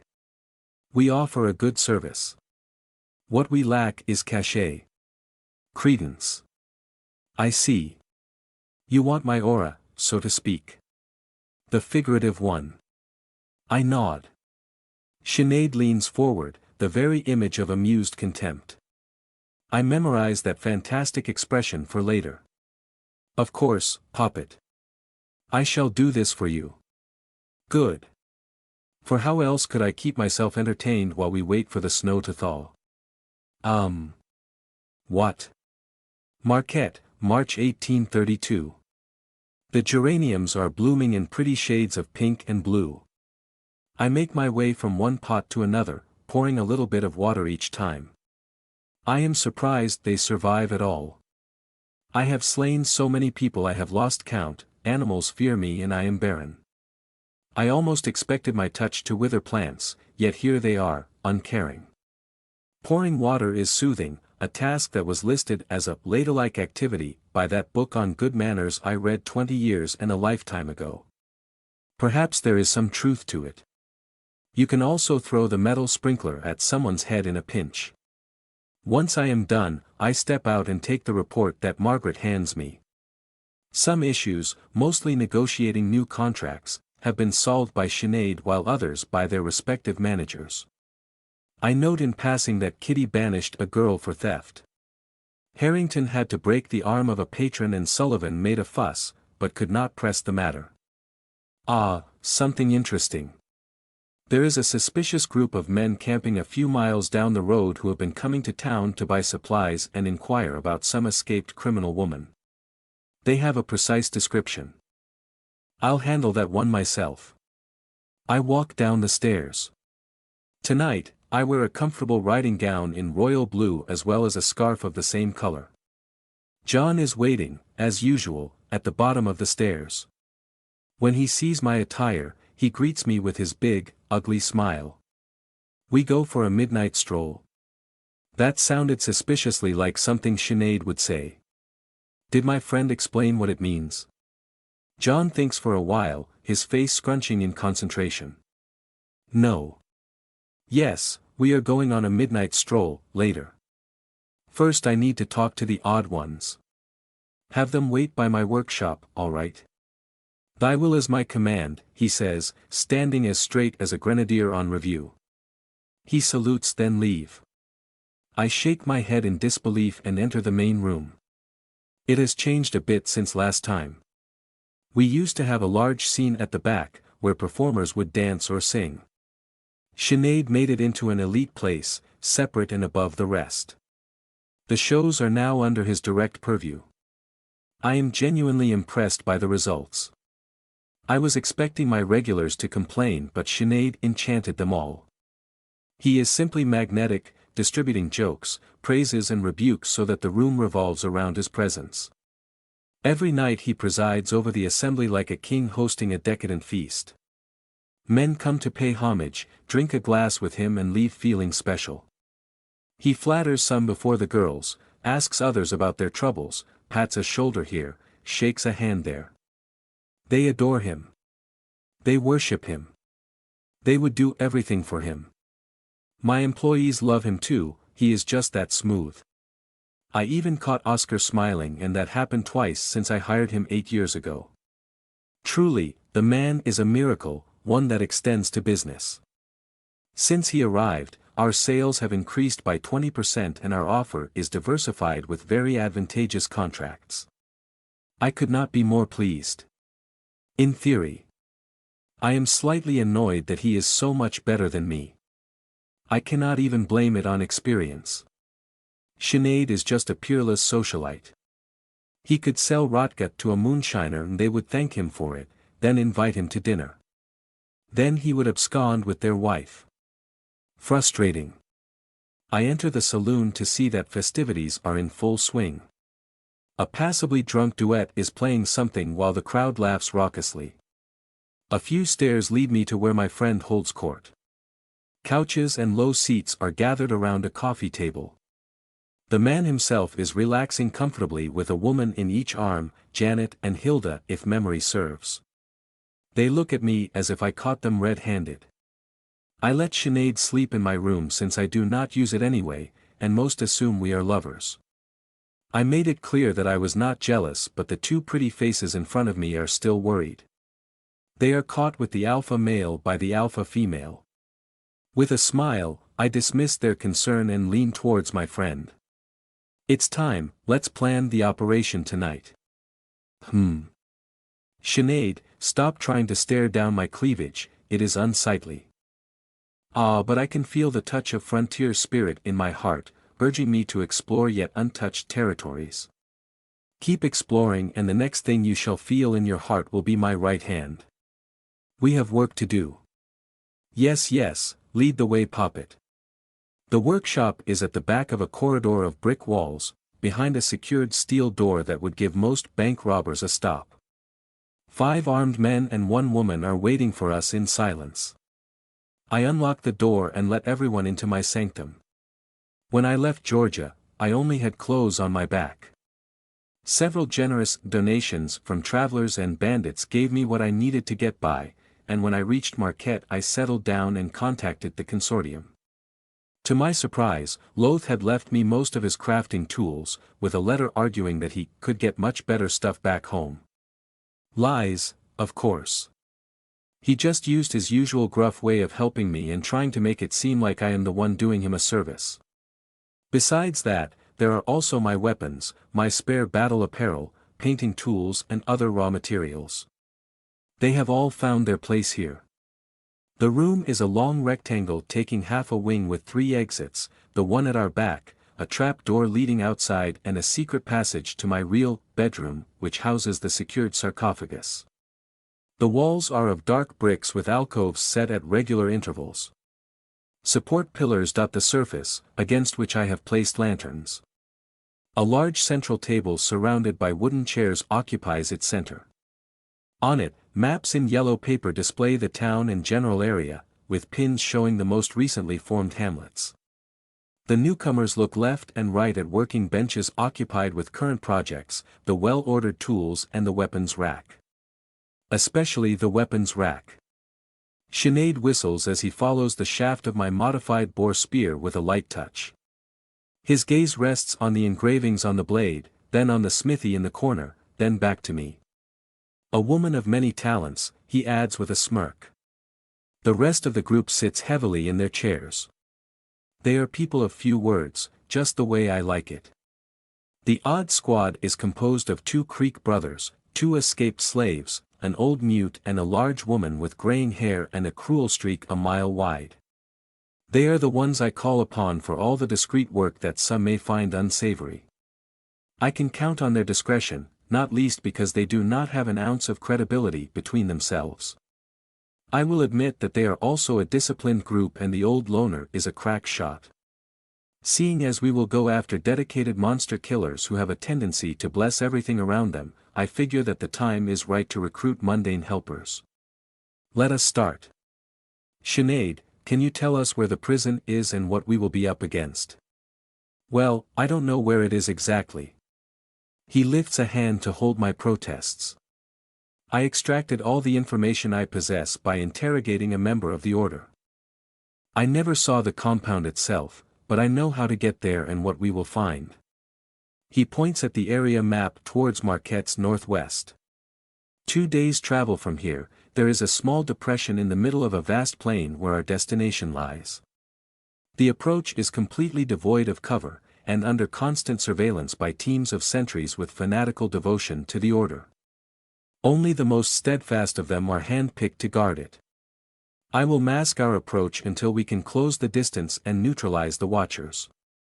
Then we need to liberate the prisoners, destroy the facility and exterminate the staff to the last man. We can leave no witness, or we may attract more attention than we can afford. Tell us about the facility itself. There are 4 dug emplacements from where sentries look out situated at each corner, then there are 4 buildings of reinforced stone. 1 is the barracks, 1 is the processing building, there is also a warehouse and finally, the prison itself. The captives are all below ground. We will need to liberate the captives first, lest they are all slain by their jailers as soon as an attack starts. Absolutely. There is a possibility that you may not physically enter the place, Ariane. The squad knows I am not fully human. Most of them probably assume I am some sort of witch. Here is what I propose. As soon as we are close enough, we eliminate the sentries silently. Then, one group goes down to neutralize the prison while the other places charges on the barracks. As soon as the target is rescued, we detonate the explosives and kill everything. Would that work? Shrugs and vague nods are the answers I get. The plan has the merit of being simple. I will provide the explosives. While we are on the topic of setting things ablaze, do you know if they keep pigs around? Sinead lifts an eyebrow. I do not think so, it would go against their desires to stay hidden. Discretion is their best defense, and is quite hard to achieve when you have swine squealing in the wind. Why? Nothing. Tom, one of the two black men, passes a hand through his large white beard before commenting. We need something to carry the prisoners, in case they can't walk. Good thinking. We will need a cart. Anything else? How many of those folks are we supposed to kill, adds Laura, the woman. Around 10. Who are they, asks one of the Creeks. Silence descends on the table. I am not in the habit of being questioned by subordinates. This time, their concerns are warranted and I decide to answer. The Order of Gabriel is a collection of religious fanatics dedicated to removing impurities from the world. The list of unacceptable people includes, but is not limited to, monsters, witches, shamans, heretics, lone givers, people who work on Sunday, Muslims, Jews, women who don't know their place, idol worshippers, people who frequent brothels, girls who work there, drunkards, philosophers, artists who create indecent work, Arabs, the Chinese, people who eat meat during Easter. Hold on, adds Tom, just tell us who they tolerate. Reckon that'd be faster. Themselves and those who live according to their version of the scriptures. And Orthodox Christians. That true? No, they burn Orthodox Christians as heretics. Well, alright, I guess. Good. We leave tomorrow just after sunset. Prepare supplies for 5 days, just in case, and your arms. Sinead, I'll give you something. I'll also have a carriage ready and I'm taking care of the bombs. Dismissed. 2 hours later, Marquette's outskirts. Midnight. Flat plains have a way to make the sky feel endless, and for once, the sky is empty. The moon, the stars, and the Watcher dispense their diffuse lights to late travelers and thieves alike. Some inbred cretins raised a camp in the middle of a thicket by the road, a miserable affair made of 3 tents in a circle. A few men gather in silence around a blazing campfire in a futile attempt to fend off the chill of the night. Winter has not released its hold on Illinois yet, and their breath coalesces in little clouds before being dispersed by the biting wind. Métis arrival silences their conversation. Fearful eyes glance up, to the rider on top. Me. Bad time to be camping outside, is it not? The weather is inclement at this time of the year. Who are you? What do you want? Asks one of them in the back. Excellent questions. You may call me Miss Lethe, and can you guess what I do? I do not expect an answer. They are taken off guard and probably need a moment to regroup. Those are farmhands dressed in mismatched layers of undyed wool. They stink. The only exception is a young man in a slightly better outfit sporting a bowler hat of all things. He is the one who questioned me. I am the proprietor of the Dream, finest bordello this side of the Lake Michigan. And you know how I recruit my girls. Can you take a guess? The farmhands all turn to the young man who is quite clearly the ringleader. He is still reeling from the surprise, and the massive dark horse facing him is not easily discounted. I'll tell you. The truth is, you will not find a child who, growing up, wants to become a whore. Those who come to me are desperate or starving, or on the run. Sometimes all 3 at the same time. Quite a few are already with child when I take them under my wings. Métis takes another step forward. She snorts and glares at one of the men, who swallows nervously. The stories are tragically repetitive. This one was beaten so badly by her brute of a husband that he broke her ribs. That one was raped by her uncle, or her father, or her older brother. This one was shunned by the community and forced to sell herself for stale bread or starve. Or sold by her family to some old swine. And so on, and so forth. It is a story as old as time, really. They come to the big city with sallow cheeks and the eyes of cornered animals, begging for scraps of food. Then I pick them up. I feed them and fix them. I turn them into productive members of society, shall we say. Métis stops mere fingers away from the fire. The dancing flames make her red eyes glint like a beacon in the darkness. What is this about?" asks the head clown. "This is about you. Most of the time, my girls are broken goods and nobody wants them. Sometimes though, their relatives or spouses are incensed by the loss of their favorite piece of meat. And so here they come, snooping around like the world's clumsiest sneaks. Soon we learn that our fair city is plagued by poisoners, thieves and debt dodgers that need to be returned to their owners for the sake of justice. You see where the problem lies, yes? Annabelle belongs with her family. I don't care about you, or your family. You can all go to hell. Annabelle is mine now. Take your bumbling gaggle of imbeciles and go back to the filthy mudhole you crawled out of before I bury you all. You have no right to order me around, you glorified strumpet. Look around you. Harrigan and a dozen of my lackeys come out of the shadows with muskets in evidence and the promise of violence on their loutish faces. The outsiders bunch up like sheep surrounded by wolves. They know how this will end. You may believe judges or religion will support your cause, and it will change nothing. I have the only right that matters. Power. When my men are done with you, you will lick your wounds and leave with your tails between your legs like the mongrels you are, or the next time I come, I will bring a shovel. Good night. I turn Métis around as the first sounds of wood hitting flesh reach me. Music to my ears. I awaken to moans of pain and the coppery scent of congealed blood. My hands find the sarcophagus opening mechanism and the lid opens without a sound. Something went wrong. We are still a day away from the prison, and from any patrol that would take exception to our presence. I make sure my dark battle gown is secured and my weapons ready before stepping outside.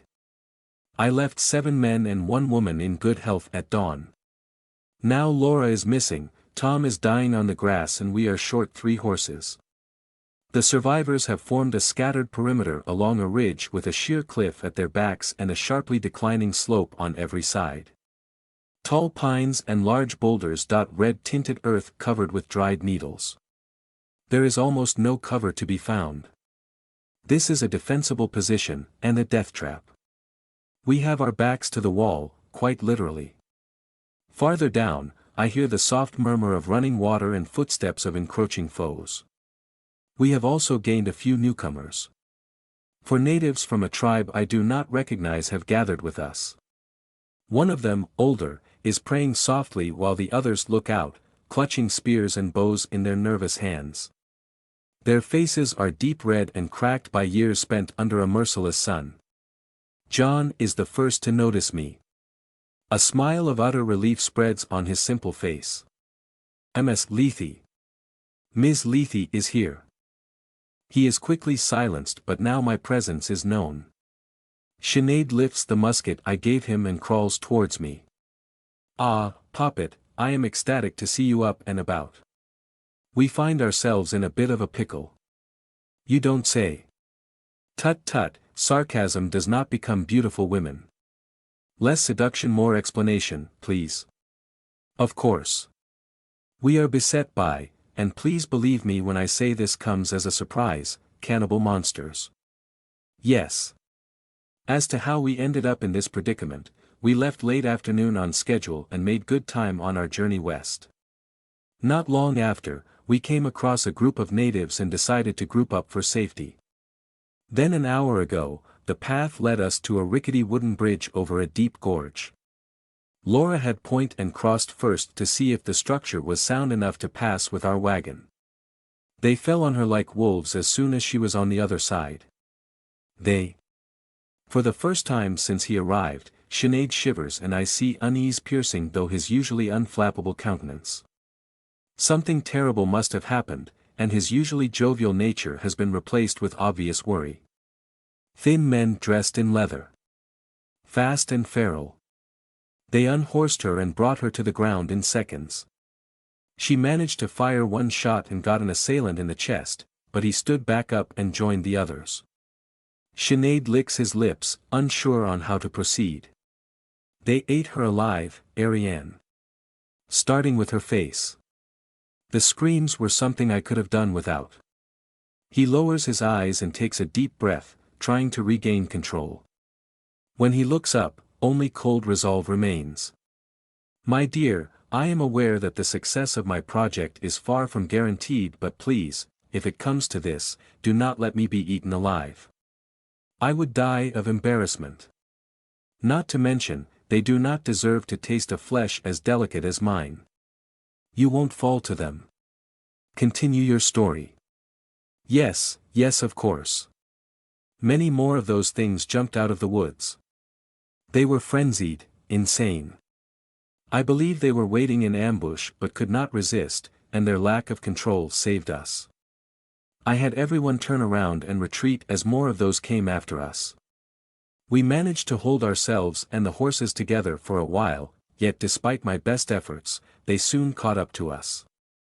Your men showed admirable control and we were able to go on a fighting retreat up to this position. Unfortunately, we lost 2 horses and a third one ran away when a creature managed to drag Tom down. Métis must have disappeared in the confusion as well. The monsters attacked relentlessly. They did not care at all for their own well-being. Sinead's voice is barely a whisper now. There is something else. They eat their dead. I saw it with my own eyes. I expected that, just like I know what they are. I just never came across them in such numbers.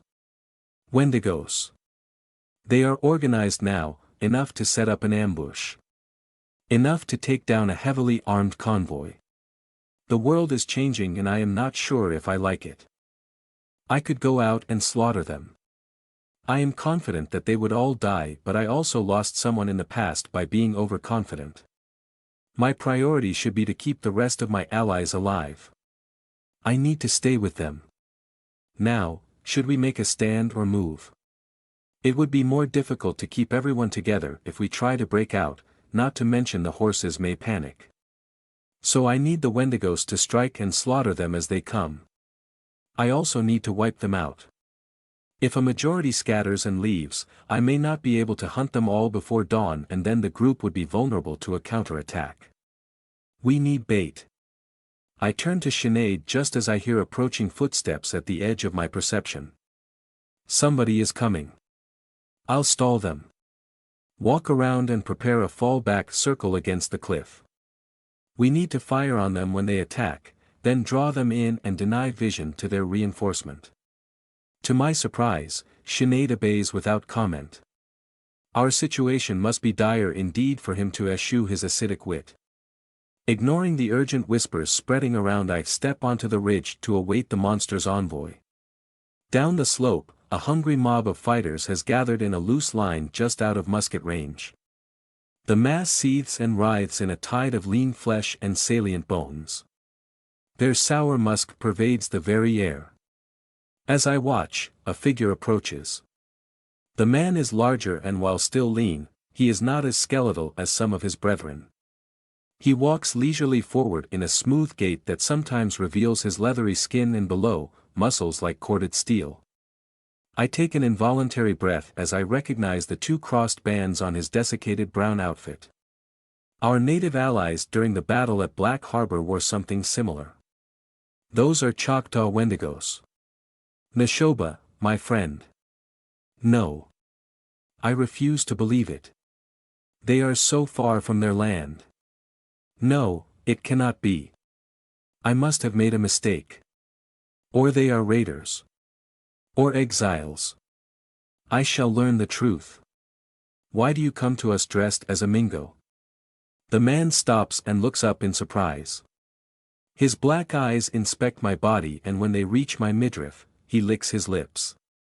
I am a Mingo, a chief, white woman. You are far from your lands, Mingo. I realize immediately that I made a mistake.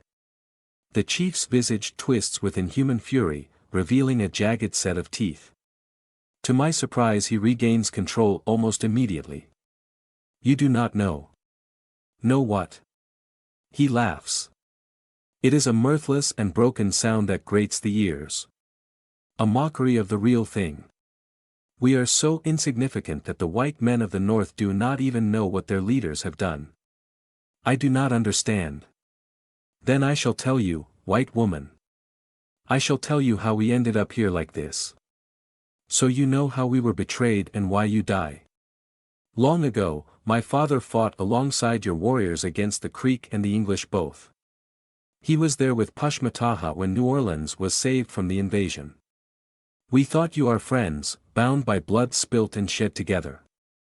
You called us one of the 5 civilized tribes, and we respected you in return, but the memory of your kind is short and your greed, endless.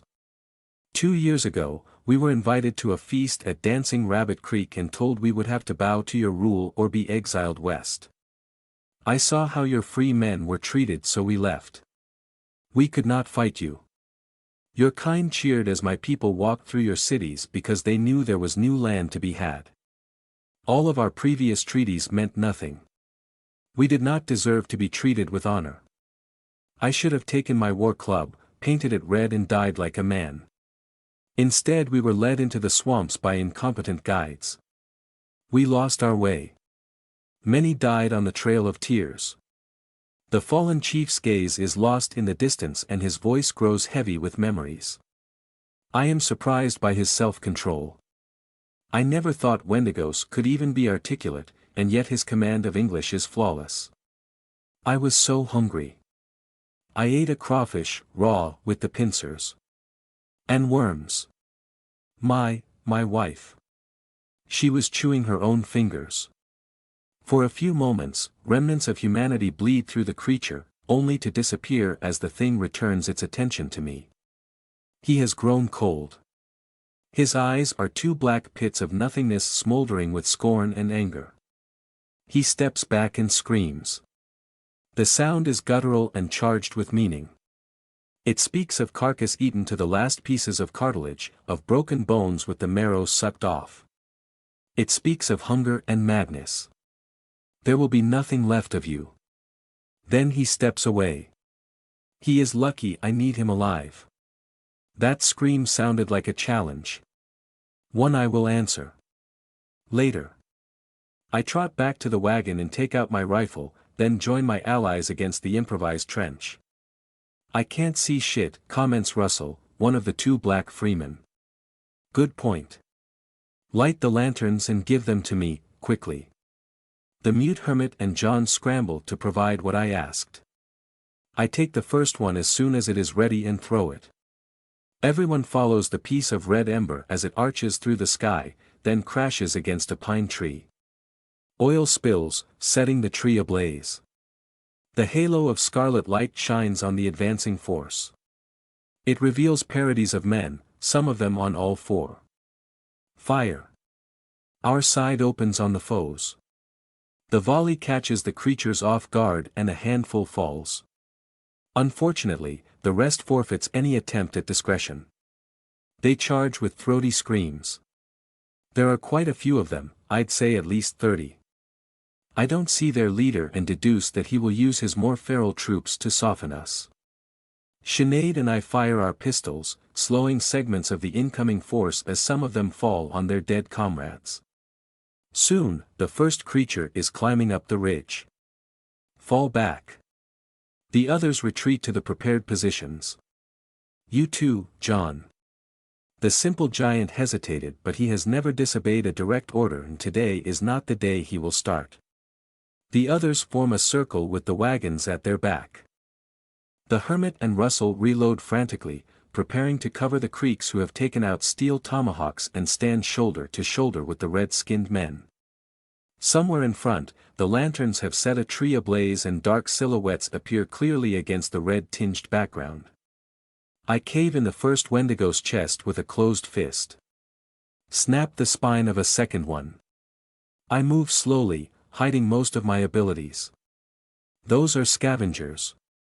If the tide of battle turns too fast, they will flee. I need to make it look like they might win while keeping my allies alive. Sinead and John must hold at all cost. The rest are replaceable. The assault starts in earnest. A creature falls to a point-blank shot and the next to John's oversized metal club. I dance among the slow monsters and kill them where they stand. I am careful not to spread too much of their sour blood and I mostly break bones. One of the red skins yells as he is dragged forward. I move and break his foe's spine, then throw the corpse near the ledge to slow down the assault. Another uses the opportunity to jump on my back. You dare. I grab the thing's head before it can bite down and crush it, send the body flying. I kill 3 others in quick succession. Bodies are piling, some are fed on. Allies are being overwhelmed, too many. Kill faster. I go through their rank from one side of the circle to the other by slitting their throats and ripping their heads off. Spilt essence everywhere. Some of the mortals are already hurt, with fresh blood dripping from their wounds. The scent mingles with sweat, fear and Wendigo's acidic ichor to form an intoxicating perfume, pungent and heady. Too many, I need to thin the herd. HSSSSSS. Oh no, you do not want to leave. Look at me, all of you, yes, you are thirsty, so very thirsty. You need the precious liquid. Feel the craving, the abominable pain. Come sate it. I am here.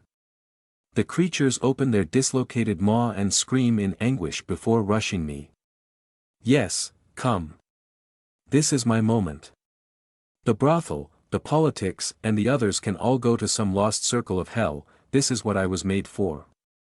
I claw off half a head, grab the corpse and smash another with it. I dive under a grasping arm and stab another in the spine, use his corpse as a battering ram and crash into a group. They fall like pins. I stomp down and smash a skull, dismember them as they try to stand back up. Their screams of pain are a glorious symphony and the red mist of my labor caresses my nostrils. So good. Yes. More. Some of them falter. Oh no, that won't do. I find one of my allies on the ground and grab him by the throat.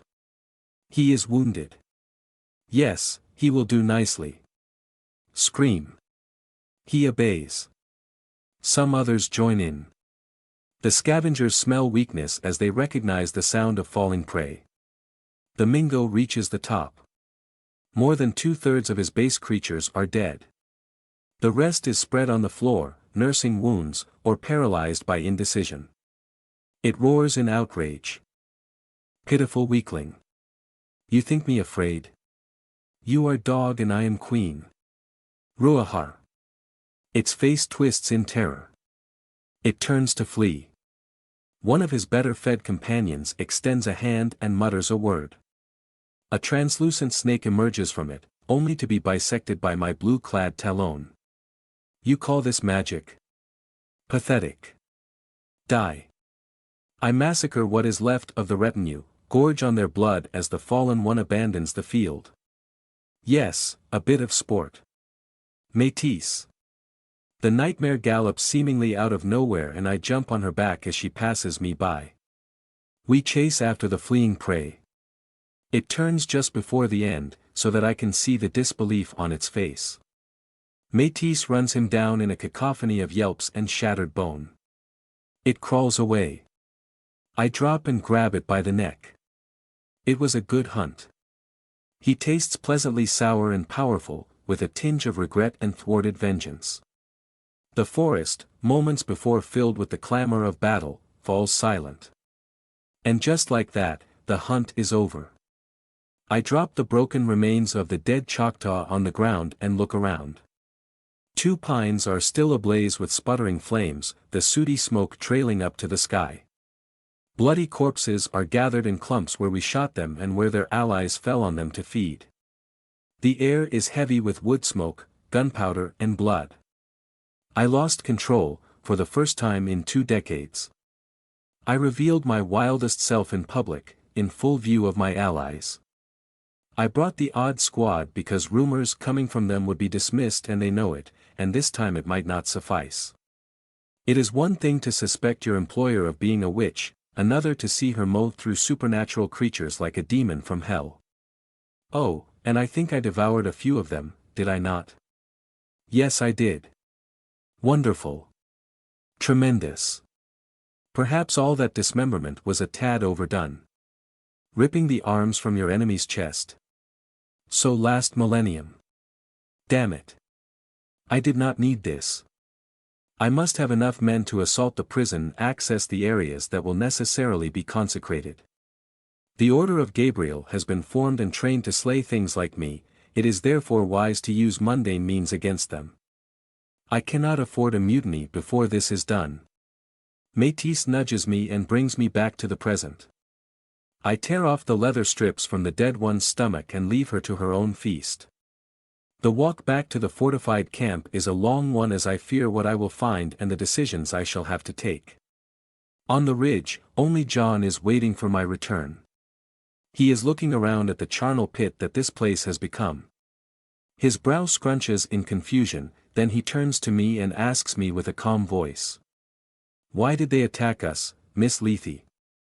I stop by his side and consider an answer. I could tell him that they wanted to inflict pain in return for the pain they suffered. I could tell him that we were in the wrong place at the wrong time and made to pay for sins committed by men who would see me dead if they could. I could tell him that the world is a senseless hellhole where fortune and tragedy walk hand in hand for no specific reason, that I did not deserve to die for reaching above my station, and that my first victim should not have perished to feed me. I could add that I did not deserve to be saved by Loth or tortured by Lady Moore. I will not. It is a fool's errand to seek meaning in that vast cosmic circus of a world. There is no justice in that divine farce, save the one we dispense ourselves. Why did they attack us? Why indeed? Because they were hungry. I pat the huge man on the shoulder as he nods beatifically. His all-knowing and all-powerful mistress answered the question and explained reality, and now all is right in the world. Sometimes, I envy him. The men I left behind are bandaging their wounds when I find them again. They collectively recoil when my steps lead me down. Only Sinead and the old red-skinned man are not staring at the ground in hope that when they look back up, it will all have been a dream. The ancient warrior looks at me with a calm and contemplative gaze, and I believe that he had been ready to meet death long before our paths crossed. Sinead is inspecting the others and gauging their reactions, already planning ahead. Behind them, Tom's raspy breath and the man I forced to scream soft sobs are the only sounds that break the silence. The fire dies out. I force back a sigh and bend to grab a defunct Wendigo. We have to stay here for a little while to allow the others some rest, and clearing the battlefield is a necessity. Dead, my foes lose their bestial countenance and unnatural strength. They are thin and shockingly light, weighing less than an adult should. Light some torches. They obey and we work in silence. When I have grabbed the last severed limb and added it to an improvised pyre, I turn and find their attention on me. Good, it is the perfect opportunity to deliver an important message. You just found out that the world is bigger and darker than you thought. All of you realize that I am part of it. If anyone wants to panic, or pray, do it now, because tomorrow you will perform according to my expectations or you will die. I do not care if afterward you run all the way to Texas screaming like banshees. Until this is over, you are mine. And in case any of you got any bright ideas about fleeing by day or warning the authorities, I will now explain why you should not. First, no one will believe you. And second, when I find out, I will make sure that your end is the stuff of legend. I will grind your flesh until you are ready to sell your souls just so that I allow you to succumb. No distance will be too great and no fortress safe enough to protect you from my retribution. Do I make myself perfectly clear? A series of nods and, yes ma'am, answers my question. Even the otherwise cold hermit seems a bit flabbergasted by the sudden display, though Sinead is just shaking his head and wincing. I am about to turn and go for a calming run when the old chief stands and greets me. Or at least I think he does. I do not understand a word of what he says. Allow me to help here, says my Lycian friend. How do you even know his language? I have a gift for tongues, as you may have guessed. I will translate for you. Thank you. The ancient man's diction is peculiar. His voice flows peacefully in a soft dialect that makes sentence structures hard to spot. The melody of his words is rhythmic and soothing. He says he thanks you for saving us all. His name translates as, he who raided at dawn, and he came here in pursuit of his son. Was his son abducted? No, he says he is here to kill him. That was unexpected. The chief grows agitated as he elaborates on his outrageous claim. He says that his eldest son used dark magic to kill both a brother and his wife. He is filled with malice and steals the skin of innocents to fuel his evil powers. And the monster cannot be slain, for every time it falls dead, it sheds its skin like a snake and is born anew. Only a bone spear made from a relative can slay the creature once and for all. Say, Ariane. I know. Ask him if, what was it again? Shondine was the girl. At the mention of the female name I dug from my memories, he who raids at dawn steps back in apprehension. He grabs his spear and eyes me with suspicion while his men look on, unsure of what to do. Threatening me? No. Not threatening me, he is merely afraid of something that can take anyone's form. I do not want to kill him unless I have to. He fought at my side and shows no sign of betrayal. It means something to me. Tell him I killed his son, the old-fashioned way. The father lowers his spear. He and Sinead whisper in a low voice for a little while, and though his fear has abated, there is a strange weariness to him. I think I understand. He committed to a desperate quest, willing to sacrifice his very life to redeem the honor of his clan only to find out that the transgressor is already dead and buried. The ultimate evil has fallen to another ultimate evil, one who likes petticoats and geraniums. I would be at a loss too. After a few more exchanges and questions about the death of the skinwalker and his final physical appearance, the old chief asks to see his son's grave and I accept.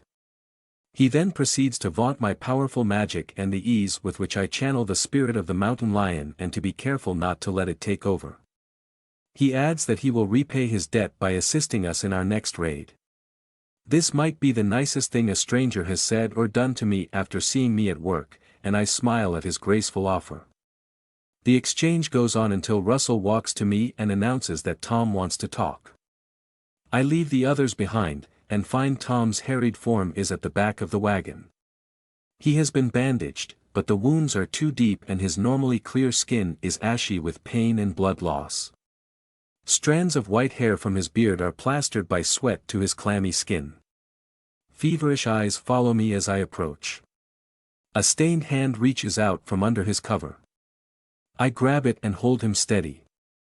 His voice is strained but clear in the quiet veil.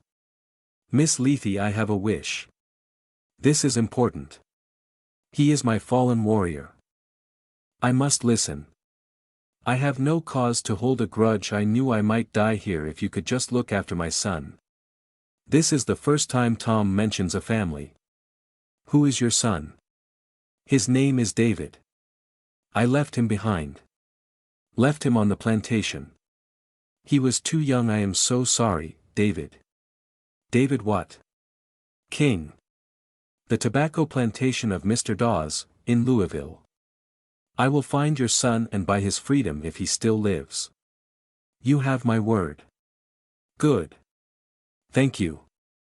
May God bless your soul whatever you are. Please, leave me not here on the ground, to be eaten by jackals. I'll bury you in a pleasant spot with a view on the river. We will not abandon you. Thank you. It hurts so much. Look at me. Yes, good. Follow my voice. There is no more pain. No more pain. You feel warm and cozy, under that cover. You hear the fire crackling. It is warm and cozy and comfortable. You are sleepy. Sleep is good. Now let go. Let go. Tom sighs one last time and shivers. I lean forward and slowly close his eyes. He died a warrior's death in my service, and I will give him whatever last rites I can. This is just as important as respecting the hunt and my promises. It is a part of my identity, one I fully accept. I pick up the body, still warm. His blood has seeped through the bandages and cover. The smell mingles with the inevitable stench of released bowels, but I do not mind. This is no longer Tom but what he left behind, and respecting it is also about respecting ourselves. Russell is waiting by the camp's edge with a shovel and an attitude. I'm coming too. He was my friend. I nod in silence. I now understand why Sinead showed his displeasure at my earlier display. There were many ways for me to handle the situation, and I went with threats. Someone as smooth as him could turn this raggedy outfit into a guard loyal to the death, but I am not him. I am a survivor, and so I went with what I knew would work. For the first time, I realized that I took the wrong approach. Sinead had us stop a mile away from the prison and prepare, and now we are moving slowly towards it. The moonless night offers so little visibility that the mortals must hold hands not to drift. The noise of their stumble through soil and grass is masked by the Lycaean's magic. I would not have noticed anything special about the hill we are heading to if he had not pointed it out. Even now, only a small window allows one sentry to look out. The opening is almost invisible from the outside. The obscurity serves us as well, though I am a bit worried about the smell. Our entire company is quite ripe after yesterday's battle, and even if I managed to clean up in the river, the frigid temperatures deterred the others. I made sure I stood upwind. It's that bad. Our destination is a wall between two of the 4 watch posts. We reach it without incident. Behind it, the hidden complex sprawls. It looks more like a warren than something where humans live. All 4 structures are low, parts of them dug into the ground. Trenches provide access to buildings, and instead of a roof, there are only mud bricks covered by a thin layer of grass. Careful, I whisper, broken glass. Somebody painstakingly glued jagged shards on top of the wall at the entire circumference of the camp. The dedication and time required to do that are impressive. I silently break off the sharpest parts and cover a meter-wide segment in mud and clumps of grass. Time to go.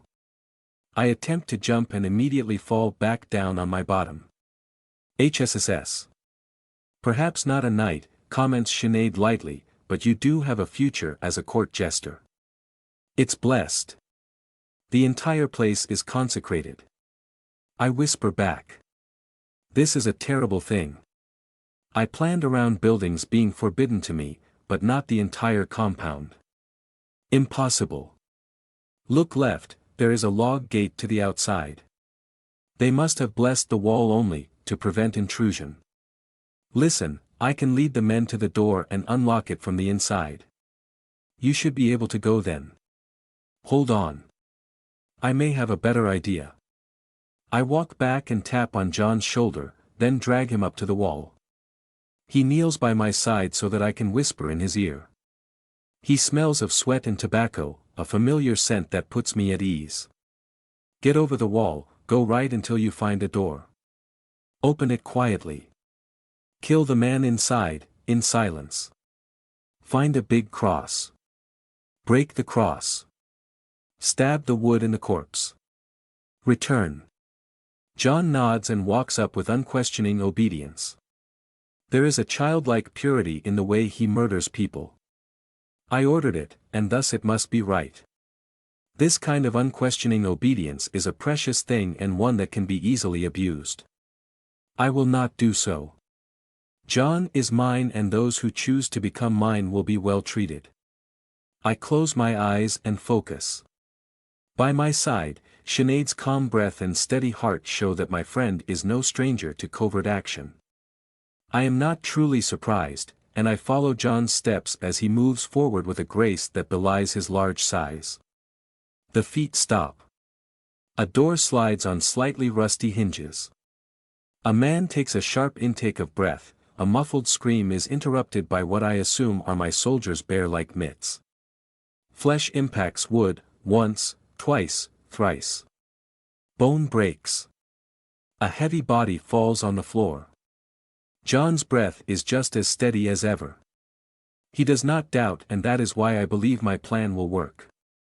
A minute passes, then I hear the noise of broken wood, of mangled flesh. It is done. John steps outside and walks back to us. I hear him counting steps as he makes his way. When he arrives, he turns with worry on his face, fixing the darkness with big round eyes. Miss Lethe.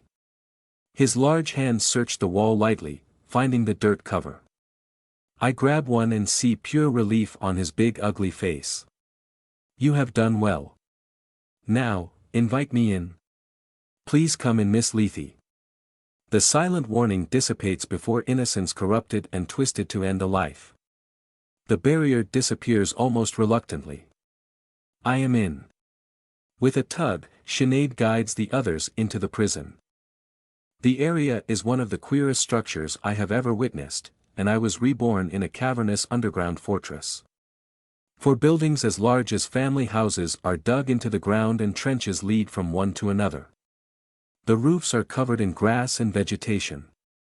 Excruciating attention to detail has been devoted to make this place as hard to find as humanly possible. Thankfully, there are no pig pens. Any patrol? No. Then we proceed as planned. The red-skinned men, who I learned come from a people called the Navajo, split up and jumped down into the trenches to wait by the guard post entrances. I grab a leather bag I had brought and open it to reveal ominous black canisters. Are those fire bombs? Asks Sinead with curiosity. Made of oil and resin, perhaps. Oil and resin? I scoff, PFFF. Nothing so pedestrian, I assure you. Those are powder charges of a special blend containing traces of magnesium, and I assure you, sir, that those devices will ignite beautifully, and reach temperatures as high as. Yes, all right, calm down, woman. By the spheres, I never knew explosions could have such a rousing effect on you. I thought you could appreciate true beauty, you ruffian. Shoo. The plan. Focus on the plan. Right. I leave the odd squad to set up an ambush around what we identified as the barracks, and Sinead leads me to the smallest building. He turns to me. Ariane, I am going to reveal how I located my fiancée. Please promise me you will not share this secret. You have my word. I knew I could count on you. Look. He takes from a pendant around his neck something that looks like a compass, with an arrow shining viridian even in the dead of night.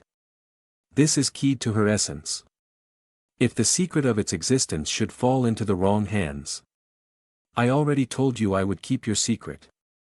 I know. Let us find out where my darling went. The so-called jail is barely more than a shed. I am about to question Sinead's crafting skills when it comes to me. This is an underground prison. Sinead kneels in front of the door and fiddles with the lock until I hear a click. It opens to surprisingly large stairs and a packed earth landing. Soft murmurs can be heard further on. This is the moment of truth. I take a step in and breathe in relief. This area is not sanctified, and that means I know what I could find here. Captive vampires. I walk down the stairs to a large landing. A rectangular room leads to two massive locked doors to my left and right. They are made of reinforced steel and could probably hold a siege. The room itself is mostly bare. I spot only an armory, a table with chairs and my first piece of luck since starting this endeavor. The guards are kneeling on the floor, praying. Their gear was left on the ground. Oh, the irony is just delicious. I resist the disturbing urge to taunt them and instead pounce for the kill. The first man dies immediately, a second falls before realizing anything, and the third one only has the time to widen his eyes before I stab his brain. Beautifully done, if I dare say so myself. At this moment, I hear a clang behind me. A fourth man gazes stupidly at my toothy smile and the bodies at my feet. Ah, damn it. I jump, but too late, the door shuts close. I manage to grab it and pull open with a groan of tortured steel. The last order member gives up on closing it and takes out a cross and a pistol. The power of God compels you. I hiss and take a step back. What does he take me for, the devil? I dodge to the side as he pulls the trigger, jump on the wall, then behind him. Then he dies. Outside, a second of silence follows the sound of gunshot, then men yell in alarm. Spotted. The others should be fine and my priority is the prisoner. There could be more guards and they could have a way to purge all the cells at once. That's what I would have done. It's clear. I inform Sinead. The Lycian walks in as the sound of detonations confirm that my charges were conserved in a dry environment. Heh. I wish I could have seen the explosion. I turn around when my ally joins me and inspect the corridor I find myself in. Lanterns sit at regular intervals, shedding light on the brick walls as well as the fortified doors lining them. The corridor turns at a right angle further down. How can we tell which door is hers? I can't. Her aura is too strong, the compass needle is just twisting around. I grumble at the loss of time, but not too much. I wanted to check the other cells anyway. Return to the guard room, I shall examine each one. Sinead is safe by the time I open the first door. It took me half a minute to find the right key from the jailer's massive collection. The cell is completely devoid of any comfort. There is not even a bucket or a pail of straw, only gray stones. On the far wall, a human man is chained, held by massive steel links. His wiry frame is covered in wounds and sores. A single maniac eye glints with madness as he lifts his head. Finally, thou have answered my summons. Thine master orders thee, succubus. You. 10 seconds later I step back out, wiping blood from my lips. So. No one important, next. A few curses later, I manage to get the next room and immediately regret my lack of caution. The steel links have been shattered and a prostrate figure lies in the middle of the room. The cold aura of a vampire reaches me, one that feels strangely familiar. The man is muscular, and tall. Long black hair falls in front of his face and prevents me from recognizing him until he turns his attention on me and I recognize the slanted eyes and the foreign skin color. Impossible. Could it be Ogotai? The rogue opens a maw filled with serrated teeth. His long yellow claws rake the unforgiving ground, then he charges me.